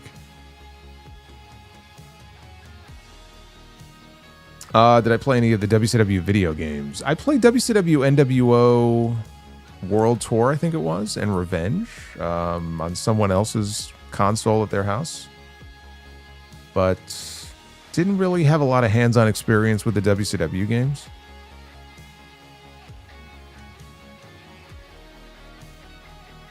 Yeah, I'm hearing good things about that Toy Story movie next week. Thank you, Joseph, for the Batman update. I did see that earlier. Thank you, brother. Quizzical one. Who is a colonoscopist? Is that what they're called? A colonoscopist? I don't even think that's what they're called. Maybe it is. I don't know. That's just funny to say that out loud. What is a colonoscopist's favorite actress? Cameron Diaz. I see what the punchline was.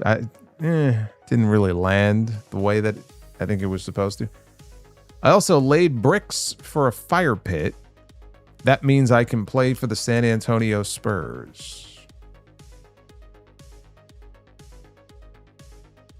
See, that was a better one.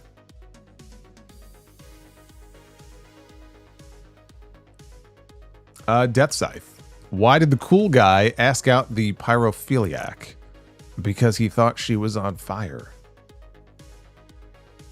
Man, we got dad jokes tonight. Hey, Nico, what's going on? It says, when I was in high school, Tala Tonga was 6'3", 6'4". Big boy type shit. Did you go to high school with Tala Tonga? Can you confirm this to be true?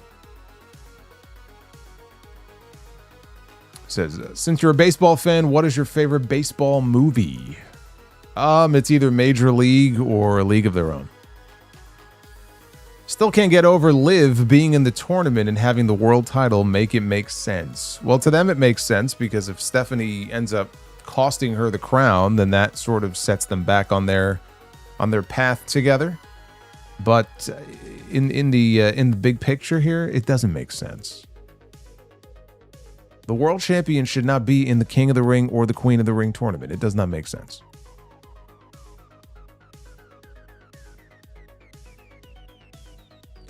It's like,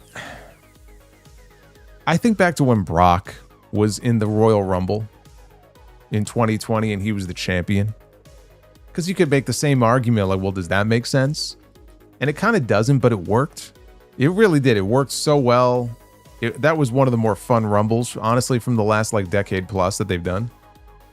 And there's also 30 spots in a Royal Rumble match.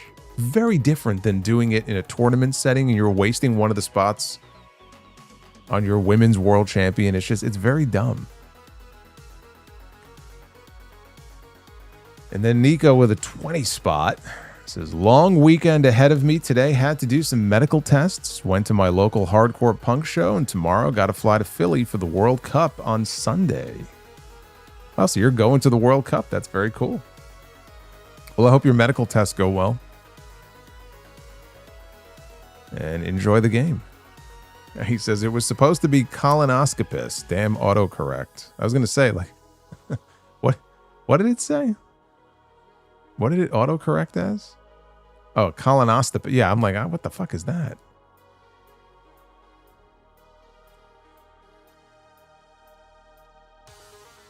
Nico says, what is the name of the intro to Uncrowned? Every time I hear it, I start doing my Kramer impression when he hears the ET intro. The Uncrowned intro is a banger. It is a banger. I think it's the best intro to any wrestling podcast out there, frankly. It's a production theme, so it's nothing that you can just kind of search for. Special for the show, but I'm glad you enjoy it. Very old school feel to it.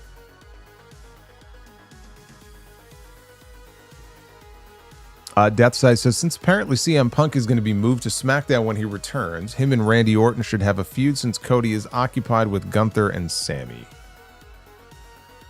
Well, hopefully Punk will end up on SmackDown. That's what I've been telling you people since he disappeared. I've been saying this for a couple months now.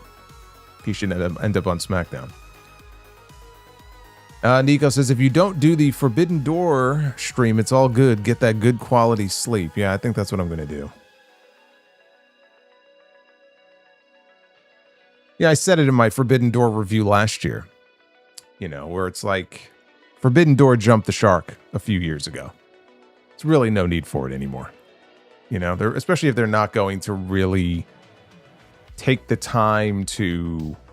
And I understand, like, New Japan has its Dominion show. I think they have some stuff. They can't really start promoting certain matches until that works itself out. And they can get some of the New Japan talents maybe to make an appearance on TV. But, like, you haven't taken the time to really even give us a reason to get excited for any of those matches. And those are the real Forbidden Door matches. They announced Omega and Zack Sabre Jr., so that's good. But, like, what else? Mostly AEW stuff. You got the finals of the Owens, and you got this convoluted cage match they put together. Second year in a row, by the way. Hopefully this is not going to be an every year thing where we get a big cage match in the main event. Forbidden Door isn't needed. Forbidden Door isn't needed, and they could have moved the Redemption pay-per-view from July to June. And you could have given more time to really build to All In. Nico, you're very welcome. Thank you for the super chat love. Deathside says, was having Liv Morgan win at WrestleMania 42 a mistake? Well, no, apparently not. If Stephanie Vaquer was going to be hurt, you had to get the belt off of her. So doing a title change, I wouldn't say that was a mistake. I would say the mistake was not having a real good plan B for what to do with your women's world champion, because she's done a whole lot of nothing. She's been a total non-factor.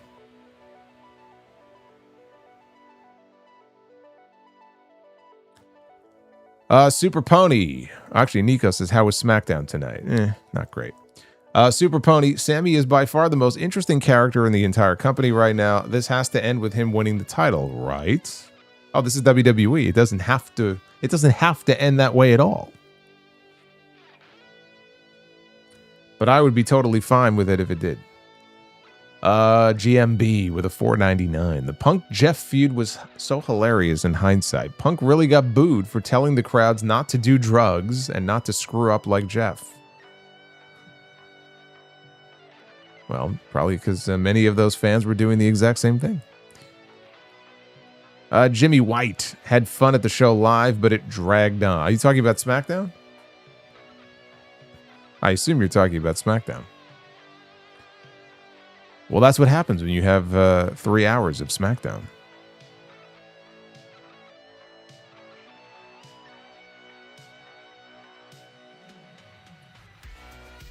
I am Batman.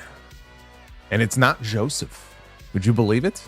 Joseph has some competition here. We have I am Batman with a $50. My goodness. That's the only way Batman knows how to do it. He goes big or he goes home. He says, Obi, I assume Oba. Oba versus Dom. Kicks off Raw. Oba comes out. Brock beats him down, though. Dom thinks he's going to go to the finals. And Adam Pearce says, I will come up with a replacement for you in the main event of Raw. And it's Randy Orton or Drew McIntyre. They win King of the Ring and they challenge Cody at SummerSlam. Well, it's very similar to the idea that I pitched on my show and on Uncrowned and TNT this week, where somebody gets bounced, they do an injury angle, and you slot one of the bigger names in there to win the tournament. So if we were to end up with another Randy Orton-Javon Evans match, we had that on NXT a couple years ago. Maybe we end up with a Randy Orton-Javon Evans King of the Ring final that nobody would have expected. Right? I mean, that could work. Could very well happen. I am Batman. Thank you, brother.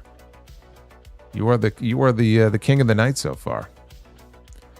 Fast Eddie, here comes the Solomonster rant with Jey Uso and Cody Rhodes at SummerSlam. No, we're not getting Jey Uso and Cody Rhodes at SummerSlam. It can't happen. It can't happen. It won't happen. I refuse to even acknowledge that as a possibility. Can't happen, won't happen, shouldn't happen, isn't going to happen. I'm not going to will that into existence because it simply cannot happen. Super Pony, cancel the tournament. How do they keep doing this? Genuinely asking, how do they continue to go down the worst possible path time and time again? It's what they do. As Triple H loves to say all the time, it's what we do. It's what we do. It's what we do. It's what they do. They can't book tournaments. They don't know how. They don't know how to book a really exciting, compelling tournament. They are incapable of it. They demonstrate it over and over and over again. They don't know how. Venom Kitetsu just going to play Doom while Solo sounds off. Thank you, Venom. I love you too, brother. Or as Doom would say, shake it, baby. Go ahead and drop some dollars in Doom for me, would you? Death Scythe, if we get Jay and Cody, oh my God. If we get Jay and Cody at SummerSlam, I'm going to start drinking a shot of vodka every time I hear the word yeet coming out of Jey Uso's mouth during the build.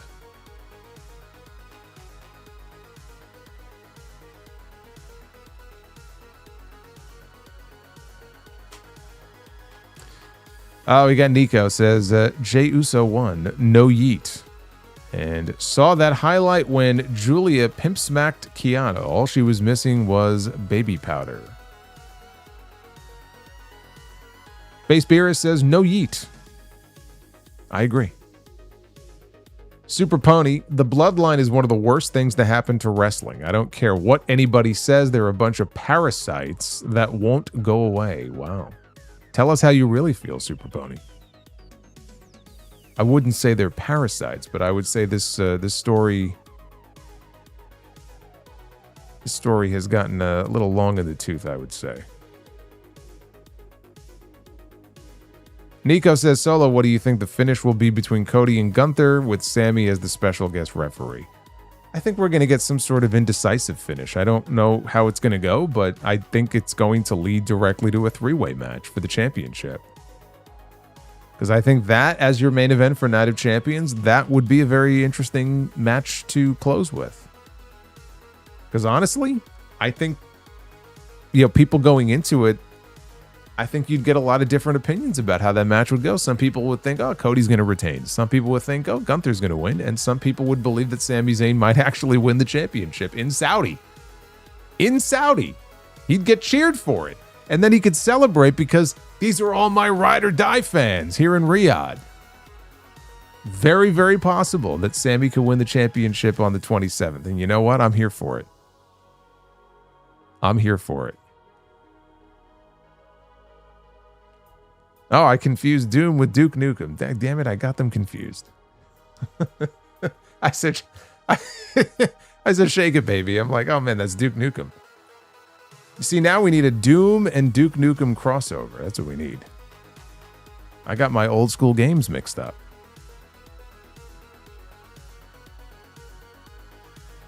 Man, those were fun.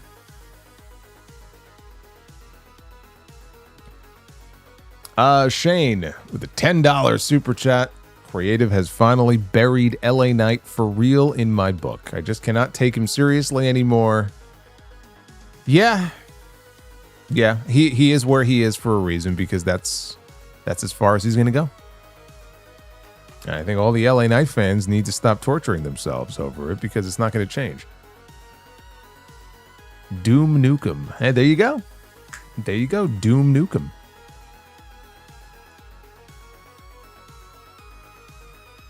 You like the color coordination, by the way, between the hat and the mic? These things are not done by accident, you know. Nico says, give me heel LA Knight.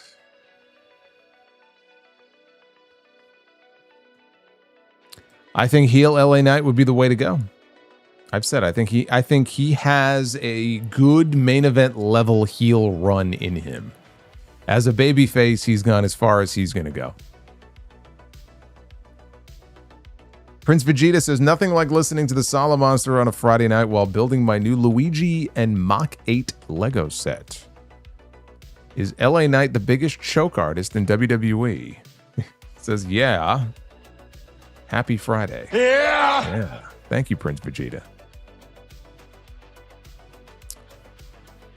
Well, I mean, is he the biggest choke artist in WWE? Yes, he is. And but in terms of like the overall choke artist, he's easily number 2.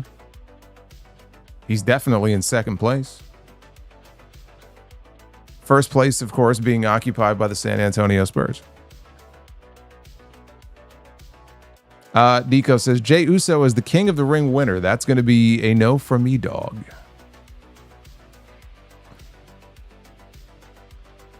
Derek J. Speaks says, you're a good man, Solo, but WWE has proven for a long time that they don't give two shits about SmackDown. No shock to me that they got buried in the King of the... Yeah, and that's exactly what happened. They got buried.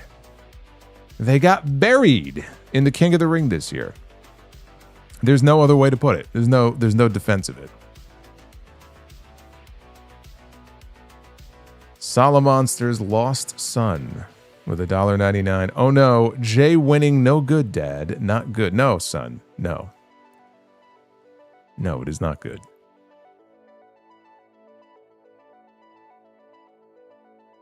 Base Mirror says, I too am a hat backwards guy. Thank you, brother. Nico says, will we see more hats on you, Solo? Probably not. And I was out before and I just didn't feel like taking it off. I said it's blue. The mic is blue. SmackDown is blue. All the LA Knight fans out there waiting for that big push, their balls are blue. I said, let me wear my hat. Misfit Wrestling Podcast with a $21. Is that the Roman Reigns one? Can Danhausen curse the whole Anoa'i family? Hey now. Come on now.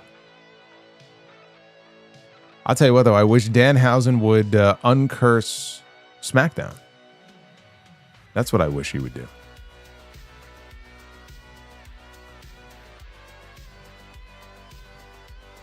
Solomonster's lost son. Please, Javon, beat Jay. I'll be shaking my ass 24/7. I don't know what that has to do with wanting Javon to beat Jay, but if that's what it takes, then go for it. Although I didn't raise my son to shake his ass. So I'd rather you not do that.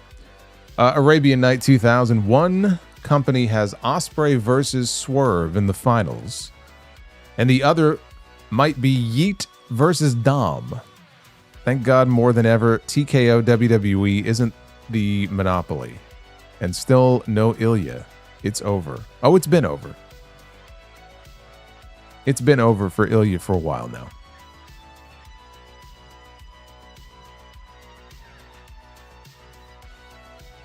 Hey, Bread Hart, thank you for the 51 months. WWE is so boring. I would rather watch a 2-hour video of Solomonster, JD, and Chris Van Vliet doing their taxes. Well, we might have to collaborate and do that next year.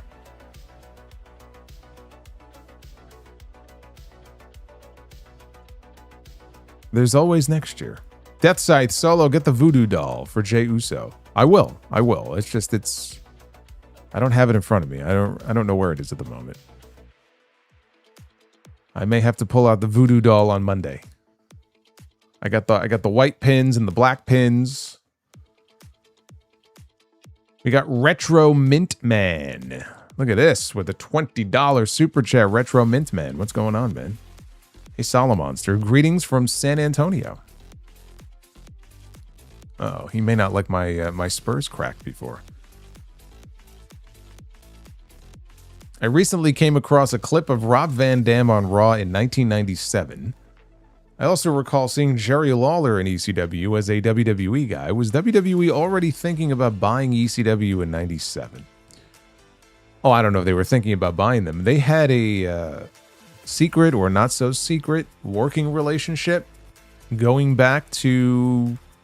It could have been 90. I want to say it was probably at least late 96. Because I remember they had the Mind Games pay-per-view. It was in Philadelphia in September of 96. And that was the pay-per-view where they had like Sandman and some people in the front row. So there was a relationship there going back to like 96, 97. And there were talents that WWF wasn't using that they would send to ECW, like an Al Snow, you know, and Al Snow ended up hitting on this gimmick with Head, and then eventually they brought him back, and he was more over. So it was like a talent exchange kind of thing, but Vince was kind of bankrolling Heyman there for a little bit. But I think, honestly, it wasn't out of him being this righteous person. Oh, well, you know, I want to help this company in need. There was a real war going on with WWF and WCW, and I think Vince just felt like ECW could be a useful tool.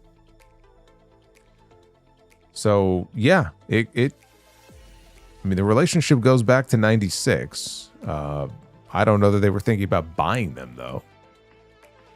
It's not like they had this long 5-year plot to buy the company out. I don't think that was the case.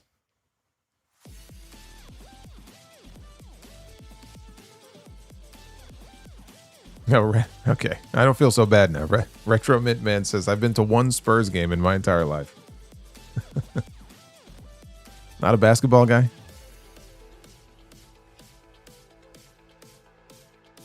Yeah, they had a mini ECW invasion. That was early. That was like February of 97. February and March. There were a bunch of ECW things going on Raw, but the Manhattan Center show in February of 97, where Legion of Doom made their return, that was the night that Sabu fell off, really.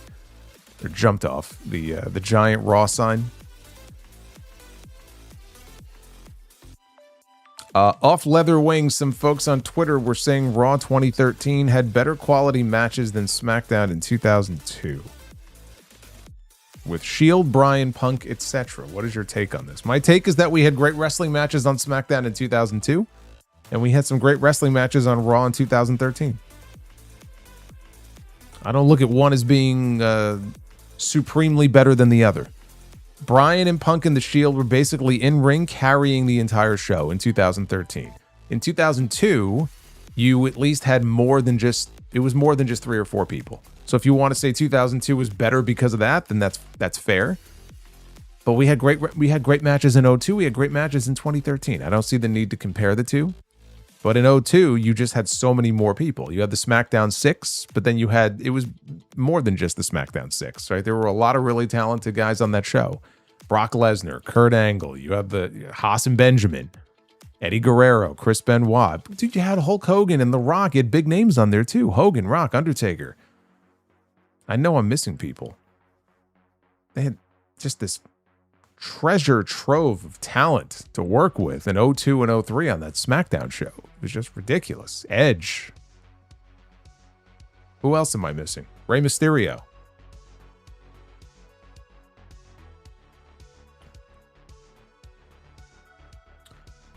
JM. If Javon is going to the finals, then it makes sense for Jay to win tonight. Javon beating Jay is a bigger deal than Javon beating the other 3 guys. Is it, though? I guess in terms of how hard he's pushed relative to the other ones, but I don't know if I totally agree with that. As long as Javon goes to the finals, but to me, that's the only thing that matters at this point. But if it were me, I would rather get the better match out of it and then maybe have Javon win. And it'll still be a big deal. If you went in there with Royce Keys and somehow found a way to beat Royce Keys, maybe there's some Solo Sikoa involvement. It's not totally clean. It's not like that's not going to be a big deal. You know what I mean? Like, yes, Jey Uso might be a bigger star to the WWE audience right now than Royce Keys, but beating Keys would still be a nice achievement for him. Or him and Bálor, would be a better match. I'd rather have that. And believe me, Javon would not be hurt too badly if he beats a Bálor as opposed to a Jey Uso. St. James, what's going on, man? I'm going to cry about LA Knight losing. Don't cry. Nobody should be crying over LA Knight at this point, because really nobody should be shocked by this.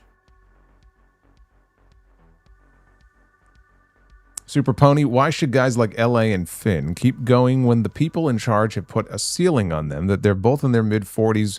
When is enough enough?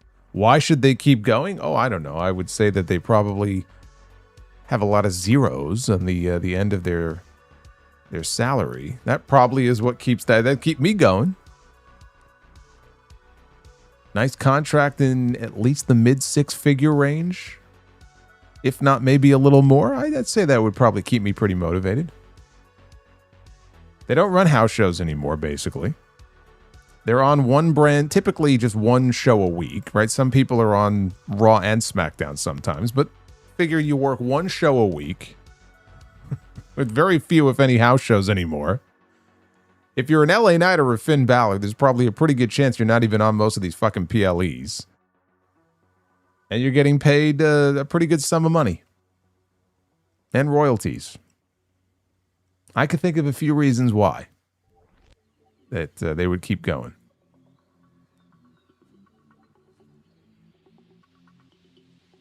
Devin from NJ says, buy or sell, better promo, Ric Flair or Mick Foley? I don't know, man. It's two very different styles of promo.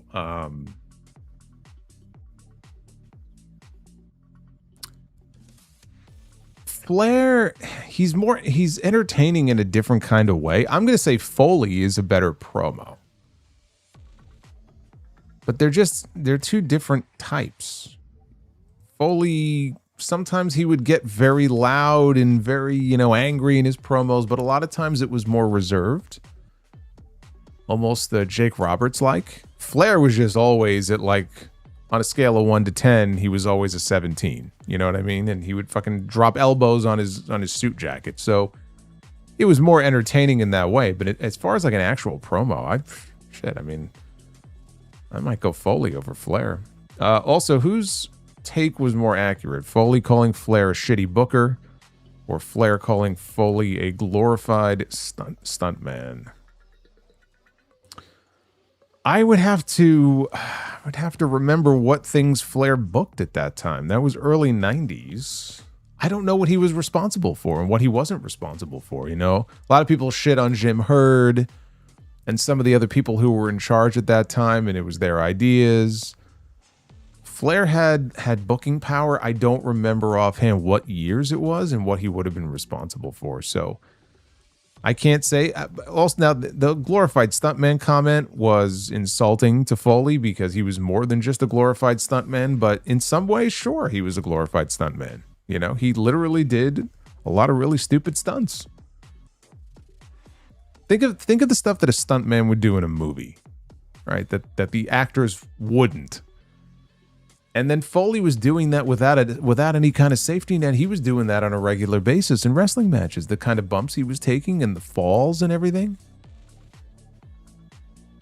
In a way, he kind of was a glorified stuntman. But to just say he was a glorified stuntman and that's it, reduces him to nothing more than just, well, he just took stupid bumps and didn't do anything else. Which, of course, is an absurd comment because Foley actually was a pretty good wrestler.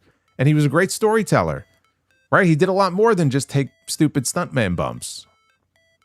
So you could see why he was upset about that.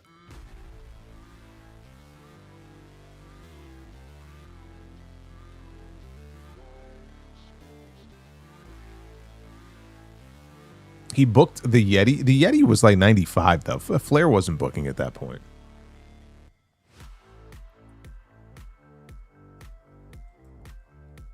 Broly, hope Triple H has balls to do Oba Javon in the finals. I hope so too.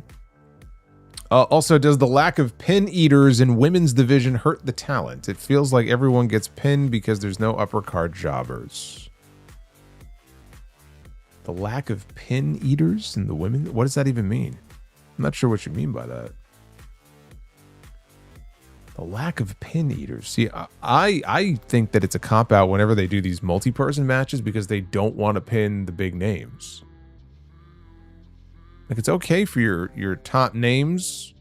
I'm not even talking about the champions, but like, it's okay for your top names to be taking a pinfall here and there. It's like, they try to avoid that at all costs and protect. When you protect everybody at all times, then nobody is special. I think they go overboard with it. EJ Slump says, do you think Owen Hart would have felt less out of place in WCW than Brett? Always felt that Brett seemed more like a WWF guy than Owen. He did. He spent 14 years there. He became a world champion there. He was one of their top. He was their guy.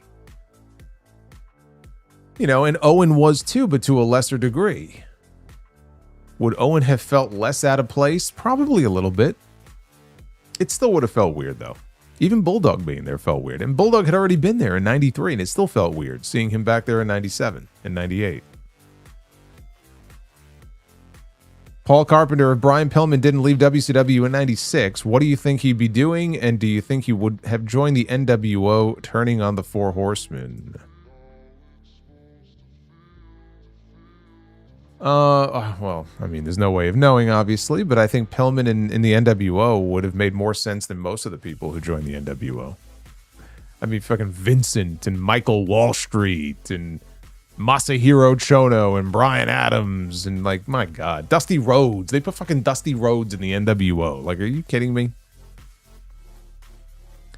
Like a crazed loose cannon Brian Pillman wearing like a sleeveless NWO shirt. I could picture that in my head. I'm sure he would have ended up there. I'm sure he would have ended up in the NWO. EJ says, rewatching the NWO and Hart Foundation 97. I don't think the NWO holds a candle to the Foundation. Better story, matches, and heat. Am I crazy?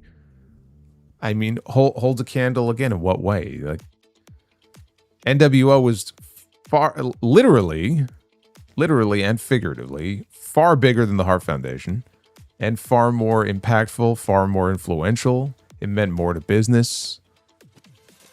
I love the Hart Foundation, and you could say they had better matches, but it was not nearly as big or as important as the NWO. Justin G, who's everyone got in the World Cup? Well, I will leave that to all of you. Does anybody have a prediction they want to make in the World Cup? Because I'm not really following it as closely, so my prediction doesn't really mean shit. I don't know. EJ says, I turned 3 just before Goldberg ended Brett's career. I'd have done anything to see Brett in real time. It's not fair. You were lucky. I was very lucky. I think all of us who lived through that era were very lucky. The way that wrestlers, I feel like, were trained and brought up in the business, and you saw it in their matches and the way they worked, very, very different than the wrestling you see today. The wrestling you see today is... It's different. It's different. That was a special era. It wasn't always great, but yeah, that was a special era that just can never be replicated. You had to be there. Power Spying Games. Arsenal won their first title in 22 years. Knicks are 1 game away from winning the championship. There's always hope for the Mets and England. Yes. To the Mets and England and the Knicks. That sounds very random, but that's okay. Misfit Wrestling Podcast with a $10 super chat. I feel like WWE booked the King and Queen of the Ring tournaments like they did with the Cruiserweight and Mae Young Classics. I don't think we would complain much about the booking of the tournament. If they would have booked them... I mean, the Cruiserweight Classic was 10 years ago, dude. And it was not main roster. So, again, there's a reason why that worked. It was kept apart from the main roster and Vince and their influence at that time. Things haven't changed on the main roster when it comes to these tournaments. They don't know how to book a proper tournament. They just don't know how. I don't know why it's so difficult.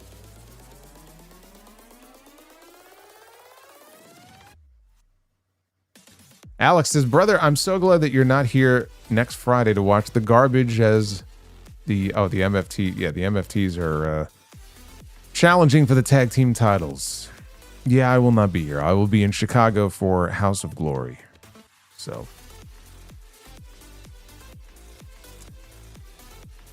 Super Pony, this is the same guy that booked the CWC, by the way. Well, I think he had some help. It wasn't all him. But yeah, that kind of makes it worse, doesn't it?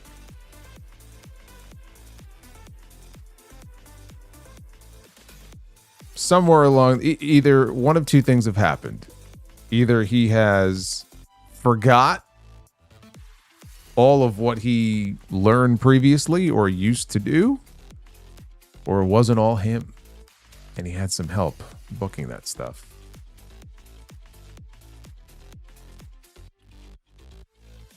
Toya Ain't Nice. Is WWE allergic to fun? Apparently, yes.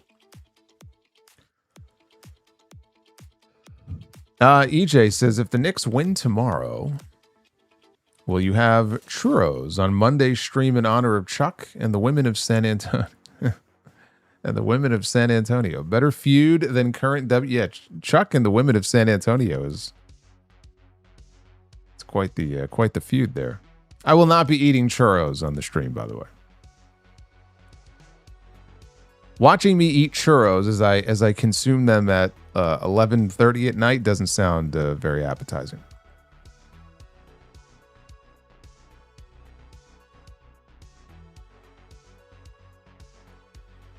Paul, thank you, brother. I appreciate you tuning in every single week. Here and on TNT. Thank you, brother. EJ Slemp, Heyman once said he almost got Misawa and Kobashi for Heatwave 98 before booking Hayabusa and Hakushi against RVD and Sabu. Do you buy that or no? I think he probably had conversations and tried to make it happen. Sure, I could believe that. How close he came, I have no idea. He brought in some pretty big international names during that period of ECW. I can believe it.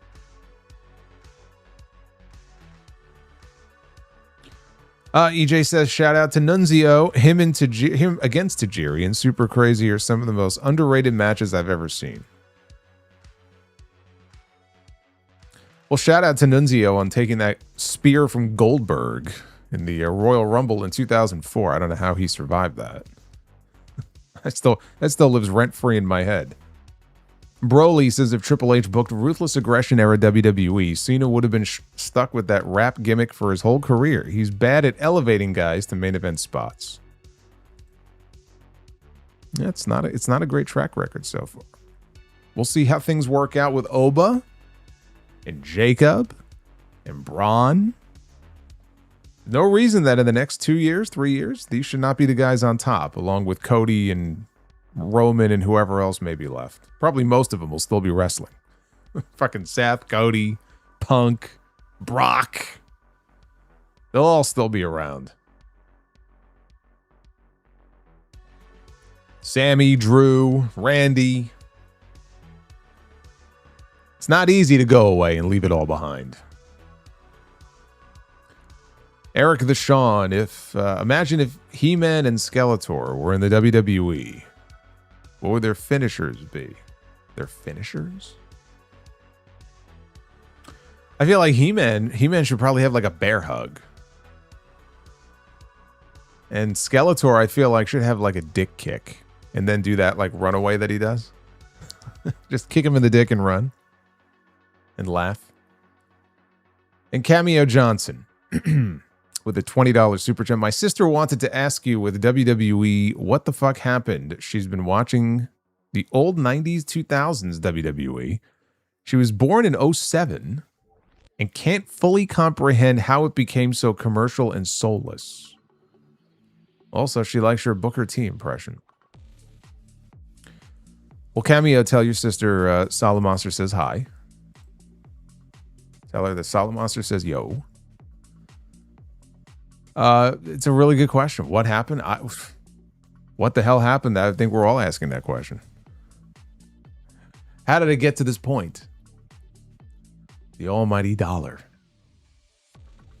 Anything that they could commercialize, anything they could slap a logo on, anything, just any way that they can make money, any sort of, again, you see it on the turnbuckles, on the ring mats, on the ring posts, on the barricades. They'll have the announcers in the middle of a show break in with their fucking food on the desk. Oh, we're eating Whataburger. Fucking Whataman shows up in the middle of the show. What a man. What a moron.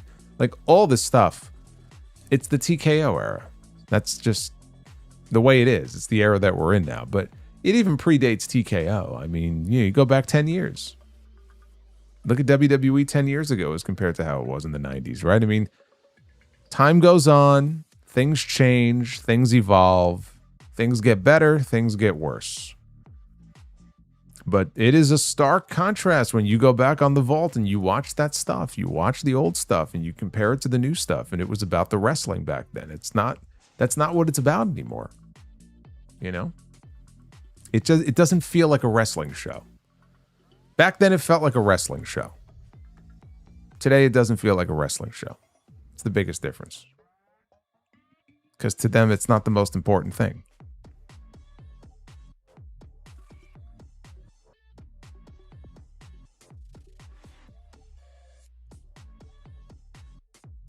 We got Jack. If you had the choice, are you stopping the asteroids from hitting the planet or letting the dinosaurs go extinct? If I had the choice, I'm going to stop the asteroids from hitting the planet. We probably deserve to be wiped out. I'm okay with that.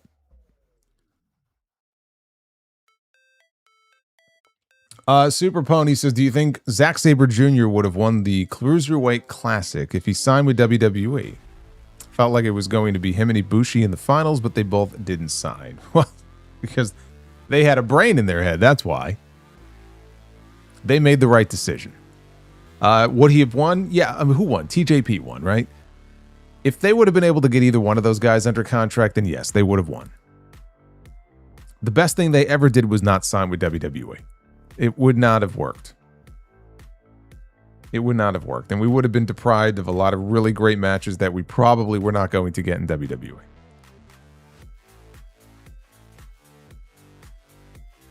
EJ says, obviously the NWO was bigger and more influential. I just find the Hart Foundation more entertaining to rewatch. That's fine. Everyone's got their personal likes and dislikes.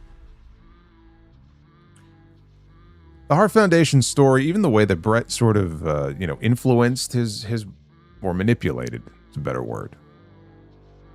Not unlike the way Roman Reigns has manipulated his cousins. The way that Brett was able to manipulate his brother and brother-in-law to be with him again just so he had some backup was great. It was great. It was great television. It was great television. It was great storytelling. USA versus Canada happened at the same time. It was the rise of Austin, anti-authority, Shawn Michaels, the boy toy. It was great. Grapevine Fires. Who do you think has the best working punch in WWE today? You know, you talk about lost arts in wrestling. There's a lost art for you. Everybody does those forearms. They chop, they forearm. Very few people throw a really believable good punch in wrestling. That's why it's something that just stopped being taught. I don't really understand why. I don't really get it. I don't know why that is. Yeah, Jerry Lawler, Jeff Jarrett, Razor Ramon. Scott Hall had a great work punch. Bret Hart, Steve Austin, The Rock, even The Rock. Who throws a great work punch today? That's a good question. Roman Reigns has a really great thrust. He does this thrust. I guess that's how you would describe it. I'll give him credit for that. I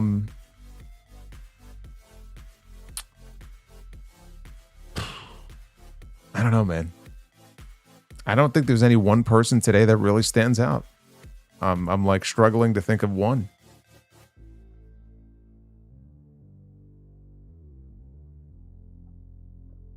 Yeah, I don't know. I don't know who that would be. Eric Deshawn also solo. Have you seen Spider Noir on Prime? Nicolas Cage makes an interesting Spider-Man, and I enjoyed every minute he was on screen. I have not seen it. I've heard a few things about it, but I have not actually watched it yet.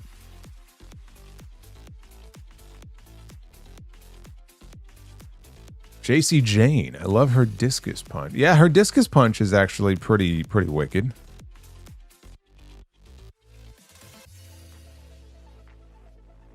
But see, if JC Jane is the only name we can come up with, then I think that kind of says it all. First name I see in the chat that even comes close. JC Jane. I'm like, oh man, that doesn't speak very well, does it, to the state of the worked punch in pro wrestling today. Shane McMahon had the worst. Shane McMahon threw punches that didn't connect. I mean, visibly never connected. His punches were fucking awful. And the thing is, he's the boss's son, right? So you got to sell for him.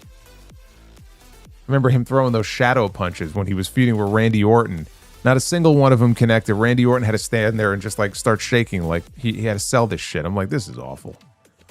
This is so awful. Broly says Triple H had Borash and Regal in NXT. Now he has Hayes and Bruce. Yeah, but Triple H had somebody else. God, what was his name? He had another writer with him. Was it Rich? I forgot the guy's name. But I think he was the one who was really writing those shows back then. Obviously, Triple H had his input into the bigger picture and where certain key guys were going to go. I remember Tyler Breeze actually gave Triple H credit for helping him come up with that entrance because he had a bunch of different things he was trying gimmick-wise that just weren't working. And he hit on the Tyler Breeze thing, and then he would come out with the selfie stick and everything, and Triple H was the one who really helped him come up with that. So, like, he contributed. But yeah, people think, like, Triple H just sat there by himself and wrote the shows. Like, no, that's not how it works. You know?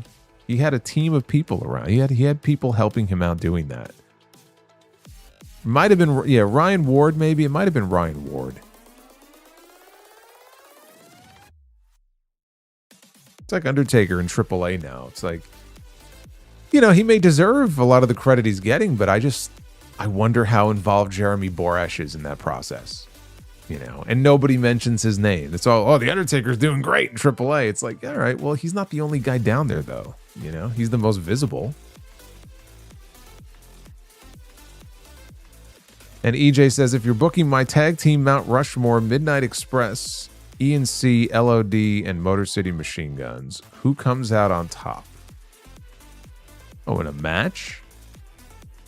LOD. LOD ain't doing the job for these other guys. You think LOD is going to do the job for the Motor City Machine Guns? What are you, crazy? I'm talking like late 80s, early 90s LOD, not late 90s LOD.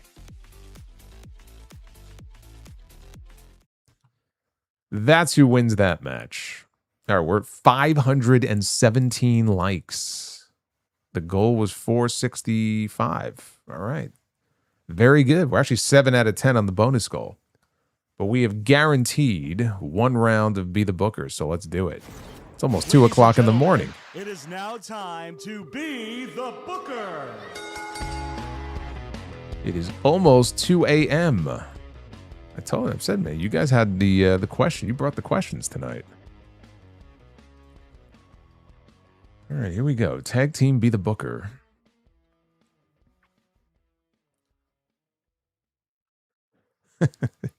It takes a team of people to book SmackDown. Yeah, that's scary, isn't it? Think how scary that is. It takes a team of people to book SmackDown, and this is what we end up with on most weeks. We have Hollywood Hulk Hogan and the Worm, Dennis Rodman, the NWO. 30 years ago, do you believe it? It was 30 years ago this summer that the NWO formed. Hogan and Rodman wrestled, I think, back-to-back summers on the Bash at the Beach pay-per-view. So let's see who Hogan and Rodman are going to wrestle. Oh, my God. Shawn Michaels and Stone Cold Steve Austin. Funny enough, this photo here, when they were teaming up and they were tag team champions, that was 97 too. So at the time that they were teaming up and they were tag team champions, Hogan and Rodman were becoming a team. They were doing their thing. Hogan and Rodman against Austin and Michaels. There's a fucking match, man. And this is 1997 Shawn Michaels. So as fucked up as he may have been, in ring, he was untouchable. In 97, you know, I don't know. I don't know if the drugs had something to do with it. I don't know. But 97 Shawn Michaels was just he was a different kind of cat. He was untouchable in the ring. Like, just put him in there with anybody. And this is Austin a few months before the neck injury. Man, that would have been something else. Who's doing the job, Michaels or Hogan? Rodman. We got Victoria, the Spider Lady. Or Tara, right? She was Tara in TNA. Victoria against Rowdy Ronda Rousey. I think Victoria would give her a good run for her money there.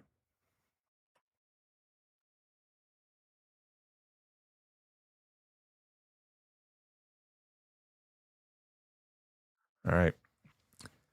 So far, so good. So far, so good. Here we go. We got our main event. This is it. Comes down to this. We have the Undertaker. Not just the Undertaker. This is OG Undertaker. This is not OG Ananobi. This is OG Undertaker. Gray glove. perm, like fucking Orphan Annie haircut Undertaker. I mean, you want to go really old school. Like, you go back to the early days of The Undertaker when he and Paul Bearer first started being linked up together. Before even, like, the body bags. Do you remember what they would do after he would beat an opponent? He would reach into his little satchel. He had, like, a little pouch. These days, you would fucking pull out thumbtacks. But back then, might have even been Brother Love. Maybe it was Brother Love even. It might, like, go back even earlier. But Undertaker would take a little bag and he would pull out dirt. And he would hold the dirt over his opponent's body and just sort of let the dirt fall on them. Like they're taking a dirt nap. That's old school Undertaker.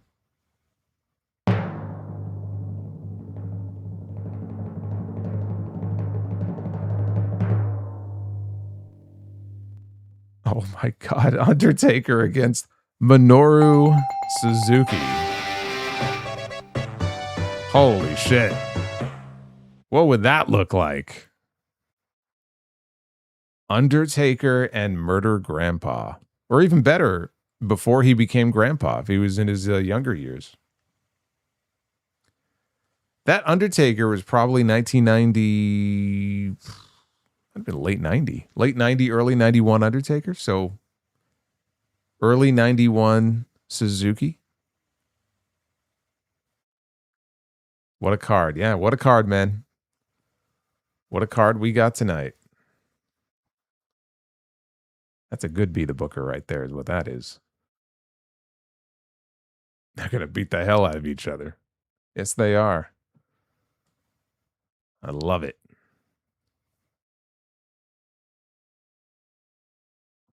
Oh, Maze, with 59 months of channel membership, you must have had a nice and patient parents, because if I tore up a chair like you said you did being He-Man, I would have had my ass whooped. I got my ass whooped a few times. Not for that, though. Thank you, Maze. And EJ Slump says, I was today years old when I learned Nicki Minaj did vocals on Victoria's theme. Victoria is one of the most underappreciated women's wrestlers ever. Yes, she did. She did do vocals on her theme. Was she the one who did the opening, like, I'm not the lady to mess with, whoop, right? And she did that whole thing at the, I can't do it, but like, at the beginning of the song, I think that was Nicki Minaj. Yeah, Victoria should probably be in the Hall of Fame one of these days. A 2-minute Be the Booker was better than a 3-hour SmackDown. Yeah, well, that's how it goes sometimes. There were a couple of really awful Be the Booker cards recently, so I'm really glad we were able to kind of wash the taste out of our mouths tonight.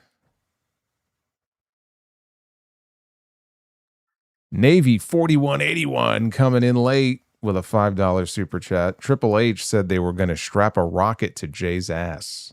Turns out it was a SpaceX rocket. Every few months he comes flying back. Surprised he doesn't explode.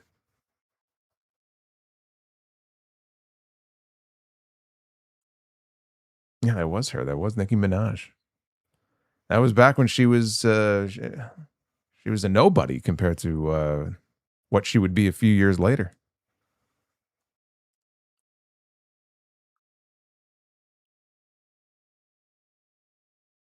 Anyway, thank you guys for all the love, all the great questions tonight. A fun stream, more fun than SmackDown. Typically, that's the way it works. Tonight was no different.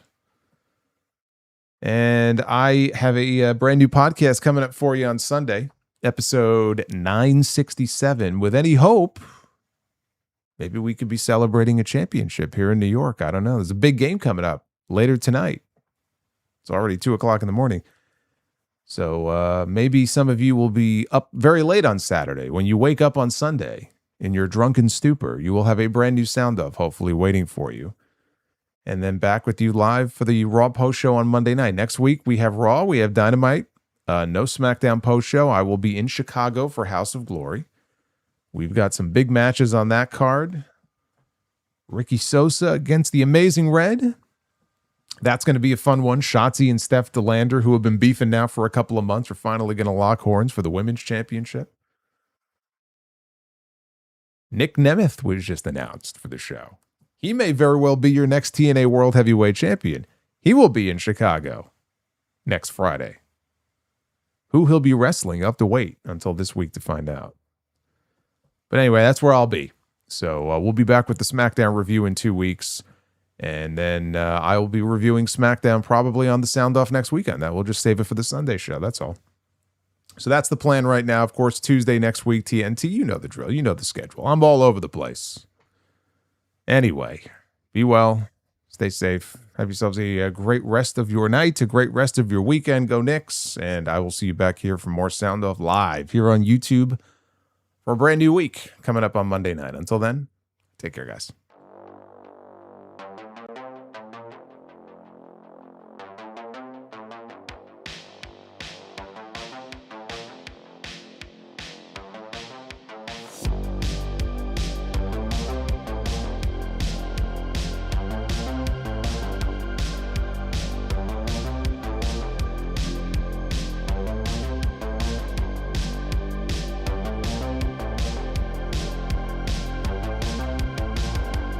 We do have 2 more super chats. Thank you for pointing that out. Thank you for pointing that out. We have Super Pony. I don't want to leave out Super Pony or EJ. Super Pony said they're absolutely going to fumble Chad Gable, by the way. I don't doubt that. I hope that doesn't happen, but I don't doubt that. And EJ says, I would pay good money to see Undertaker try to put Minoru Suzuki in Wrestler's Court and see how that goes. Yeah, I don't think that would go well for the Undertaker. If I'm making any recommendations here, I'm recommending that he avoid that. If anything, I think Undertaker would be buying him some whiskey. That's what I think. Anyway, thank you guys.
Ain't the lady to mess with.